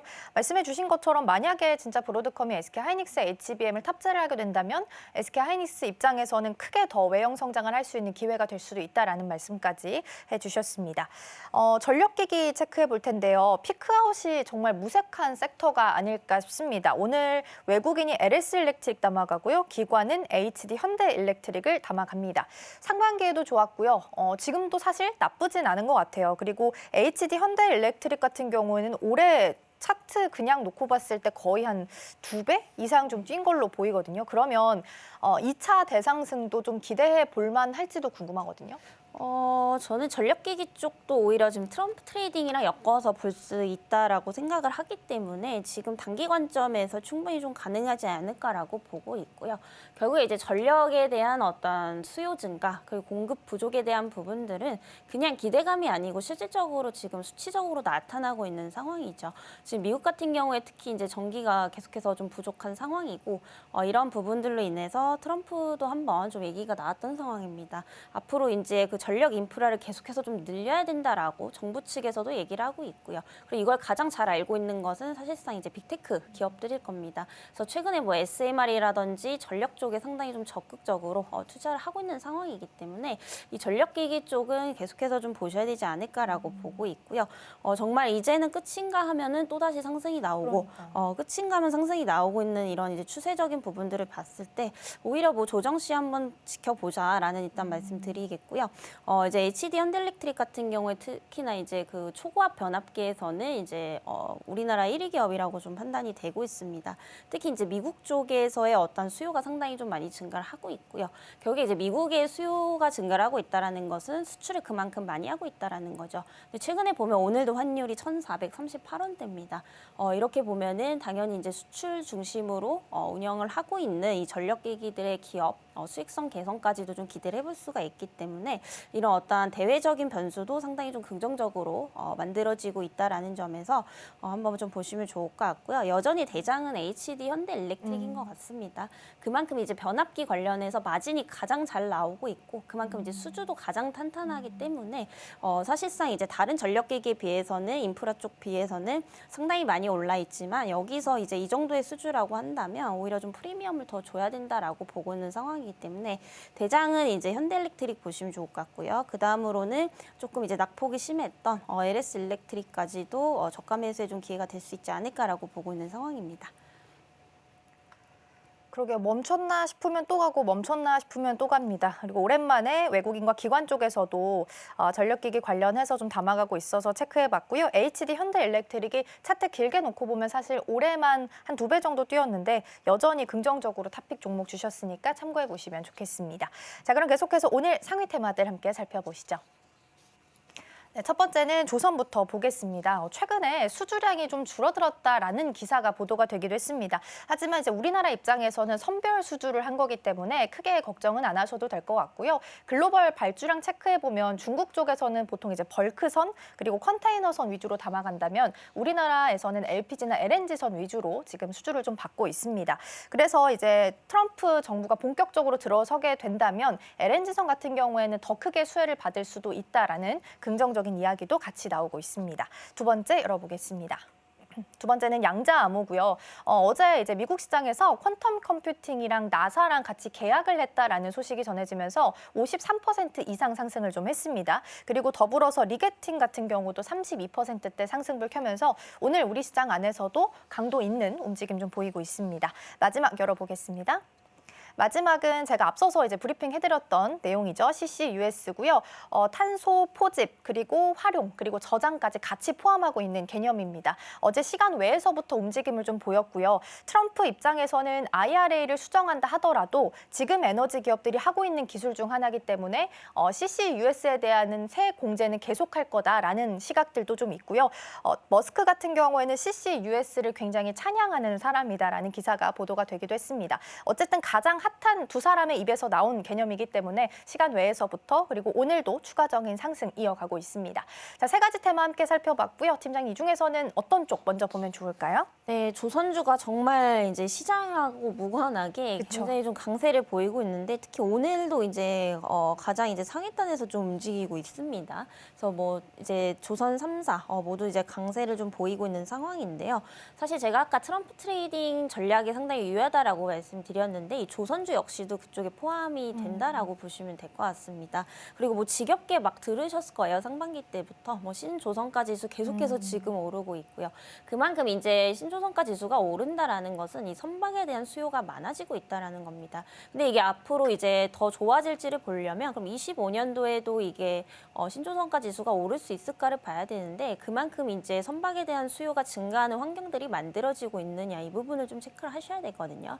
근데 이제 트럼프 트레이딩이라고 보는 이유가 앞서서도 앵커님이 조금 말씀 주셨지만은 결국에 이제 LNG 선에 대한 어떤 비중 증가에 따른 어떤 기대감이 지금 모아지고 있는 상황이라고 보시면 될 것 같고요. 보통 이제 트럼프 같은 경우에 이제 친환경 이제 신재생 에너지보다는 아무래도 이제 화석 연료 중심의 정책을 항상 펼치기 때문에 이 화석 연료를 운반하는 이제 LNG 선에 대한 수요가 상당히 좀 증가할 것이라는 어떠한 그런 전망을 좀 보시면 될 것 같고요. 그리고 이제 LNG 같은 경우에는 또 우리나라가 상당히 좀 강점입니다. 전 세계에서 이제 수주 점유율 1위 국가라고 좀 판단을 해보시면 좋을 것 같고요. 최근 들어서 이제 중국 쪽에서 많이 좀 따라오고는 있습니다만 사실 컨테이너선 쪽과는 다르게 LNG 같은 경우에는 굉장히 좀 고부가 가치 선박 기술을 필요로 하기 때문에 아직까지는 좀 따라오기에는 상당히 좀 무리가 있지 않을까라고 보고 있고요. 다만 이게 장기적으로 보면 위협은 될 수 있습니다. 특히 이제 우리나라 지금 LNG 점유율이 조금 많이 떨어지고 있는 것도 사실이거든요. 그래서 21년도만 하더라도 LNG 이제 수주 점유율이 거의 한 85% 정도 됐었는데 올해 들어서 한 60%까지 조금 떨어졌습니다. 이게 아무래도 중국의 영향이라고 좀 보여지고 있는데 그럼에도 불구하고 여전히 이제 수준은 좀 탄탄하다라는 거. 그래서 지금 단기 관점에서 본다면 추가적으로 이제 상승할 만한 여지는 조금 그래도 있다라고 판단이 되고 있습니다. 왜냐하면은 결국에 이제 그 가격이 상당히 좀 중요한 부분인데요. 특히 조선도 대부분 이제 선박 같은 경우에 수출을 하기 때문에 또 이제 원달러 환율, 달러 강세에 따른 수혜를 좀 볼 수 있다라고 보여지고 있고요. 또 추가적으로 최근에 이제 후판 가격이 많이 내려가고 있습니다. 그래서 우리나라 같은 경우에 대부분 이제 이 후판을 중국에서 수입해서 많이 쓴다라고 보시면 될 것 같은데 특히 이제 후판 같은 경우에 기자재에서 이제 차지하는 비중이 20%인 만큼 굉장히 많은 이제 원가에 대한 부분을 차지한다라고 보시면 될 것 같고요. 그래서 중국산이 우리나라 거보다 최소한 20-30% 정도는 더 싸기 때문에 이 원가 절감에 대한 어떤 부분들 결국에 이제 수익성 개선 기대감도 가져가 볼 수 있겠다라고 보여지고 있고요. 그리고 강달러 기조가 이어질 수밖에 없다라고 좀 말씀을 드리고 있는데 결국에 이제 트럼프의 자국 보호주의 이런 부분들이 달러 강세로 좀 이어질 수밖에 없는 그런 상황입니다. 근데 보통 이제 그 조선주들 같은 경우에는 한번 이제 선박을 결제를 할 때 보통 이제 다 내지를 않아요. 그래서 인도 시점에서 받는다라고 보시면 될 것 같은데 그 인도 시점까지 만약에 지금보다 환율이 더 뛰어 있다라고 하면은 오히려 이제 더 이제 돈을 환차익을 더 크게 노릴 수밖에 없는 대표적인 업종이기 때문에 지금 환율 부분에서도 그렇고요. 그리고 정치적인 부분에서도 좀 수혜를 볼 수밖에 없는 업종이라고 좀 판단이 되고 있습니다. 그래서 이를 반영해서 오늘 이제 조선주들이 상당히 좀 강세를 보이고 있는데 대표적으로 이제 HD 한국조선해양 이 종목도 좀 대장격으로 좀 상승을 하고 있죠. 그래서 최근에 이제 컨테이너선 관련해서 이제 내척 수주를 또 받은 상황입니다. 규모로는 이제 1조 원대가 넘는 상황이고요. 여전히 이제 내년에 대한 실적도 상당히 좀 기대가 되고 있는 종목이라고 보시면 될 것 같고요. 그리고 이제 삼성중공업도 보시면 좋을 것 같습니다. 그래서 대체적으로 좀 다 비슷한 흐름이네요. 조금 폭의 차이는 있지만 삼성중공업 역시도 최근에 상당히 좀 저평가되어 있는 기업 중에 하나로 꼽히고 있는 상황이죠. 그래서 이제 생산 저장 하역 설비 기술을 또 보유를 하고 있기 때문에 해양 쪽에서는 상당히 좀 좋은 기술력을 좀 가지고 있는 기업이라고 보시면 좋을 것 같고요. 아무래도 최근에 이제 해양 야대에서 또 이제 그 생산 저장 하역 설비를 건조하는 시기가 좀 도래를 하고 있기 때문에 삼성중공업 역시도 이제 부각을 좀 받을 수밖에 없다라고 좀 판단이 되고 있습니다. 그리고 이제 HD 현대중공업 그리고 하나오션을 좀 빼놓을 수가 없는데요. 이 두 기업 같은 경우에 사실상 그 MRO 관련해서 또 이제 유명한 기업이죠. 그리고 MRO 관련해서도 사실 트럼프가 직접적으로 얘기를 했습니다. 뭐 우리나라의 기술이 필요하다라고 직접적으로 좀 얘기를 한 상황이기 때문에 이 사업은 계속해서 좀 눈여겨 보셔야 되지 않을까라고 보고 있고요. 사실 배 하나를 만드는데 굉장히 이제 많은 비용이 또 들어가게 됩니다. 그래서 이렇게 생각하시면 될 것 같아요. 우리가 컴퓨터를 하나 이제 구매를 했는데 이게 고장이 났을 때 이제 부품을 고치는 것과 다시 사는 건 또 다르거든요. 그만큼 이제 그 보수라든지 수리 이쪽에 대한 어떠한 사업에 좀 집중이 될 수밖에 없는 부분이기 때문에 배 역시도 이제 계속해서 새로 만드는 것보다도 이렇게 유지하고 보수해주는 이 시스템에 대한 어떤 중요성이 상당히 좀 부각이 될 수밖에 없기 때문에 이 MRO 사업에 뛰어든 뭐 HD 현대중공업 그리고 하나오션까지 보시면 좋을 것 같고요. 사실 최근에는 이제 입찰을 좀 실패했습니다. 그것 때문에 이제 하락이 나온 상황인데 오히려 이렇게 되면서 두 기업이 좀 시너지 효과를 더 발휘하지 않을까 앞으로 뭐 이런 기대감들도 있고요. 특히나 이제 하나오션 같은 경우에는 그 필리조선소를 또 인수를 했기 때문에 현지에서 직접적으로 또 생산할 수 있는 능력도 보유를 하고 있는 기업이죠. 그래서 MRO 관련해서 좋게 보시는 분들은 HD 현대중공업 그리고 이제 하나오션까지 같이 아울러서 좀 보시면 좋겠다라는 말씀 드리겠습니다. 네, 조선 쪽은 참 조정시에 담지 않으면 후회가 되는 섹터가 아닌가라는 생각도 좀 듭니다. 강달러 기조가 이어진다면 수혜받을 수 있고 더불어서 후판 가격도 하락하고 있기 때문에 이 또한 호재가 될 수 있겠습니다. 어제 또 HJ중공업과 관련해서 MRO 사업 수주 이야기도 있었으니까 함께 체크해 보시면 좋겠고요. 또 다른 테마가 아까 제가 브리핑해드렸던 CCUS였습니다. 이거 잠깐 좀 짧게 체크해 볼 텐데 사실 시외에서부터 반응이 좀 나왔고요. 가장 시장에서 주목하고 있는 핫한 인물 두 사람한테서 긍정적인 이야기가 나온 섹터라서 좀 봐도 될까 궁금하긴 하거든요. 그린케미칼은 상한가였다 풀리긴 했는데 이번에는 좀 더 중장기적인 테마로서 좀 끌고 가도 괜찮을까요? 일단은 변동성이 조금 너무 심할 것으로 그렇죠. 예상이 되고 있고요. 사실 여기에 따라서 진짜 직접적으로 수혜받을 수 있는 국내 기업이 있다라고 하면은 사실 따라가도 좋을 만한 좀 테마라고 보고 있는데 사실 이게 지금 우리나라 시장 시장에 좀 문제점이 아닐까라고 보고 있습니다. 사실 양자 컴퓨터도 마찬가지고 그 기술에 대한 기대치는 높은 게 맞거든요. 특히나 이제 미국 시장에서. 근데 이게 우리나라로 좀 가져오게 됐을 때 그럼 여기서 진짜로 이제 간접적으로나 뭐 직접적으로나 수혜를 받을 수 있는 기업들을 찾자라고 하면은 상당히 그런 부분에서 많이 좀 부족하다라는 이제 좀 이야기를 드리고 싶고요. 이거는 뭐 양자 컴퓨터뿐만이 아니라 다른 테마들도 조금 마찬가지지 않나라고 좀 보고 있는 상황입니다. 그리고 이제 탄소포집 같은 경우에는 이제 이것도 계속해서 좀 주목을 해보셔야 되는 이슈이긴 합니다만은 사실 이와 관련해서 진짜로 펀더적으로 좀 개선할 수 있는 기업들을 찾기 전까지는 우선 변동성 확대에 좀 주의를 하셔야 될 것 같습니다. 그래서 그린케미칼 역시도 최근에 보면은 뭐 실적이 그렇게 좋은 기업도 아닐 뿐더러 사실 단순 테마성으로 지금 좀 상승이 나온 상황이기 때문에 조금 보유자의 영역이 아닐까라고 좀 보고 있는 상황이고요. 지금 시장에서 뭐 테마도 좋지만은 아무래도 좀 시국인 만큼 오히려 조금 안정적으로 과대낙폭에 따른 어떤 그런 펀더가 훼손되지 않은 기업들을 좀 보시는 게 좋지 않을까라는 말씀 드리겠습니다. 네, CCUS도 그렇고 양자 컴퓨터도 그렇고 정말 좋은 개념이긴 합니다만 이걸 이제 우리 시장으로 끌고 들어오면은 실제적으로 수혜를 받는 기업들은 사실 없을 수도 있다라는 부분에 대해서는 주의를 하셔야 될 것 같습니다. 아무래도 그린 케미칼 같은 경우도 상한가 들어갔다가 지금 풀려 있는 상황이라서 변동성이 하루 안에서도 굉장히 크게 움직인다. 그러니까 주의가 필요하다라는 조언까지도 함께 남겨주셨습니다. 오늘 도움 말씀은 여기까지 듣도록 하겠습니다. 팀장님 고맙습니다.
실시간 헤드라인입니다. 우리나라 경제 규모를 뜻하는 명목 국내 총생산이 70년간 5만 배 넘게 늘어난 것으로 나타났습니다.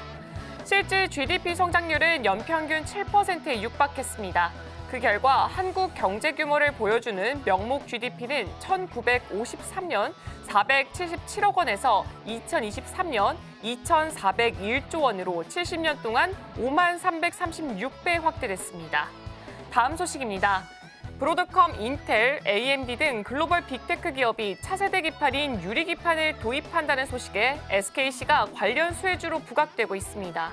SKC는 17일 유가증권 시장에서 1.72% 내린 10만 8,700원에 거래를 마쳤습니다. 이날 소폭 하락했지만 최근 일주일간 20.2% 급등했습니다. 제2의 엔비디아로 불리는 미국의 브로드컴이 유리기판 도입을 추진한다는 소식이 호재로 작용됐습니다. 유리기판은 인공지능 반도체 수요가 커지면서 기대를 모으고 있는 부품입니다. 다음 소식입니다. MSCI 신흥국 지수를 추종하는 상장지수 펀드 내에서 한국이 차지하는 비중이 인도와 대만의 절반 이하로 추락했습니다. 올해 들어 코스피는 7월부터 5개월 연속 고꾸라지면서 국내 종목들의 시가총액이 줄어든 영향입니다. 트럼프 리스크부터 비상계엄까지 연이은 충격으로 변동성이 확대된 국내 증시에 기업들의 실적 부진이 더해지면서 MSCI 신흥국 지수에서 한국 종목이 대거 편출될 가능성마저 점쳐지고 있습니다. 다음 소식입니다. 17일 업계에 따르면 TSMC는 내년 4월부터 GAA를 적용한 2나노 공정 시험 생산에 돌입할 예정입니다. 주요 고객사인 애플이 TSMC의 2나노 칩을 가장 먼저 받아서 아이폰에 탑재할 전망입니다. 삼성전자는 내년 상반기 중에 GAA를 적용한 2나노 공정의 테스트 양산에 돌입해서 4분기까지 완전한 양산 체제를 구축할 계획입니다.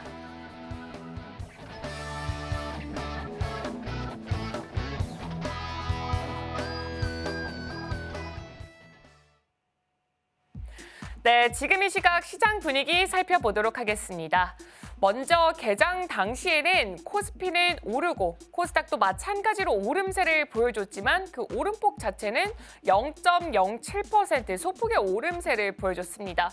과연 지금도 그 유지가 되고 있을지 먼저 지수부터 바로 열어보도록 하겠습니다. 네, 일단은 코스피와 코스닥 서로 방향이 바뀌어져 있는 것을 확인해 볼 수가 있습니다. 코스피는 그래도 계속해서 상향부를 켜고 있고요. 상향폭은 0.52% 지나가고 있습니다. 현재는 2,469포인트 선에서 거래가 진행되고 있고 반면에 코스닥은 하락 전환했습니다. 현재는 0.46% 하락하면서 691.28포인트 선을 지나가고 있습니다. 현재 690포인트 선을 바로 윗돌고 있는 만큼 690포인트 선을 지켜지는지 오늘 함께 체크해 보시면 좋을 것 같습니다. 투자자별 매매 동향 한번 살펴보도록 하겠습니다. 가장 먼저 유가증권 시장인데 그동안 매물을 계속 담아내고 있던 개인 투자자가 오늘은 996억 원 매도를 보여주고 있습니다. 다만 여기서 외국인 투자자와 기관 투자자가 함께 현재 담아내고 있는데 특히나 외국인 투자자 같은 경우에는 그동안 수급이 계속해서 부재했다라는 평가를 받고 있었는데 외국인 투자자가 지금 매수 우위를 보여주고 있고 금액은 715억 원을 담아내고 있습니다. 이어서 코스닥도 한번 살펴보도록 하겠습니다.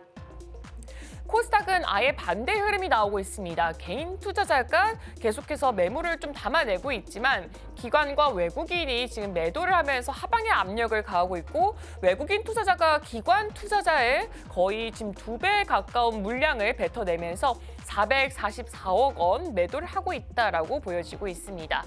업종별로 흐름도 한번 살펴보도록 하겠습니다. 가장 먼저 코스피입니다.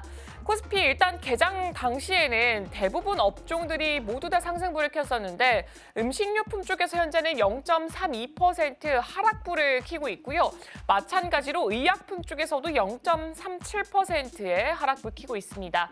하지만 여기서 섬유의복이 0.54% 큰 폭의 상승폭을 좀 이어가고 있습니다. 이어서 다음 업종도 살펴보도록 하겠습니다. 그래도 다음 업종 안에서는 모든 업종이 상승부를 켜고 있고 그 안에서도 운수장비 쪽에서는 2.58% 지금 조선주 위주로 강하게 상승 탄력 받아가고 있습니다.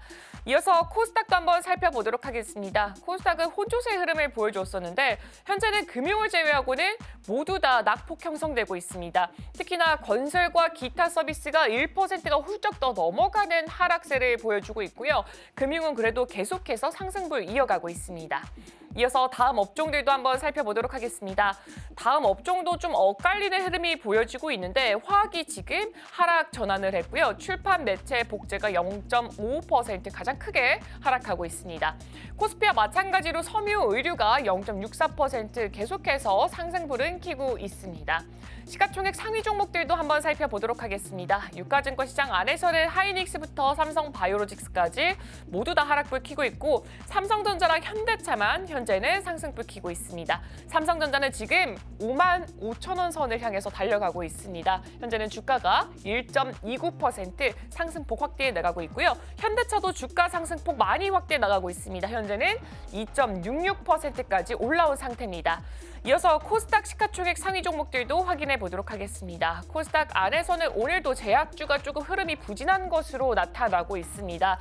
알테오젠이 1.66%, 그다음에 리가켄바이오가 2.47% 가장 크게 낙폭을 형성하고 있는데 이 미국 내에서 트럼프가 약간 인하를 추진하겠다라는 소식이 오늘장 안에도 영향을 끼치고 있습니다. 네, 그렇다면 현재 지금 종목별로는 어떤 움직임을 보이고 있는지 맵을 통해서 확인해 보도록 하겠습니다. 개장 당시에는 대부분 종목들이 상승불을 켰었고 업종 내에서도 소수 종목들만 하락불을 켰는데 지금은 조금 보면 우측에 보이는 종목군들 쪽에서 하락분이 꽤나 많이 보여지고 있습니다. 제조업 쪽부터 먼저 살펴보도록 하겠습니다. 제조업 안에는 HT 현대가 존재하고 있습니다. 기업가치 재고 계획을 발표를 했습니다. 27년까지 배당 성향을 70% 이상 추진을 하고 자기자본이익률, 즉 ROE 목표 자체를 8에서 10%로 좀 강하게 제시를 했습니다. 어제장 안에서도 주목을 받았고 오늘장 안에서도 주가 흐름 함께 체크해 보시면 좋을 것 같고요. 지금 이게 이동과 관련된 업종의 상승을 가장 견인하는 것이 바로 조선 조선주입니다. 조선주 삼성중공업이 현재 3.25%, 하나오션이 4.64% 강하게 상승폭 보여주고 있고요. 특히나 하나오션 같은 경우에는 거의 5% 가까운 상승 탄력 받아가고 있습니다. HD 현대중공업도 3.97%, 오늘 제조업 업종 안에서 가장 강하게 시세 받아가고 있습니다. 이어서 다음 섹터 넘어가 보도록 하겠습니다. 다음 섹터 쪽으로는 의료기술 살펴보도록 하겠습니다. 제약바이오라고 볼 수 있고요. 알테오젠을 필두로 해서 지금 두세 종목을 제외하고는 모두 다 하락부를 좀 강하게 키고 있습니다. 특히나 리가캠이 2.37% 떨어지고 있는데 여기 안에서 종근당 같은 경우에는 주당 0.05주로 이제 배정을 해서 유무상증자 결정을 하겠다라는 소식 어제장 안에 들려왔었고요. 더불어서 보령 같은 경우에도 임상 3상, 이 신약에 있어서 임상 3상 결과가 발표됐는데 여기서 유효성과 안전성에서 의미 있는 결과가 나왔다라는 소식까지 한번 참고해 보시면 좋을 것 같습니다. 이어서 마지막 섹터까지 한번 살펴보도록 하겠습니다. 마지막 섹터는 프로세스 산업 쪽 살펴보도록 하겠습니다. 반도체 2차 전지 관련주 그리고 소재단에서 많은 종목들 위치해 있는데 어제장 안에서는 에코프로 필두로 모두 다 낙폭을 크게 형성했는데 현재는 에코프로 그룹주 안에서 에코프로 머티만 0.13% 소폭의 하락세 보여주고 있고 에코프로와 에코프로 BM 모두 다 동반 상승하고 있습니다. LG화학도 1.17%, 포스코퓨처엠도 1.51% 오름폭 강하게 보여주고 있고 SKC 유리기판 관련주로 어제장 안에서 강하게 상승 탄력 받아갔고 오늘도 이어갑니다. 7.36% 상승하고 있습니다. 네, 지금까지 시장 브리핑이었습니다. 네, 오늘 양시장 초반에는 흐름 굉장히 괜찮았는데 코스닥이 어느새 하락 전환한 모습 확인이 좀 되고 있습니다. 여전히 주도주가 부재한 상황 속에서 오늘 조선주 강세 보이고 있고요. 브로드컴의 영향으로 다시 한번 유로모픽 반도체 그리고 유리기판 관련주들 올라오고 있으니까 참고해 보시면 좋겠습니다. 저희가 방송 중에 제공해드린 정보는 투자 판단을 위한 조언일 뿐 해당 종목의 가치와 수익률은 보장하지 않습니다. 저희는 내일 더 다양한 소식 준비해서 돌아오겠습니다. 시청해주신 여러분 고맙습니다.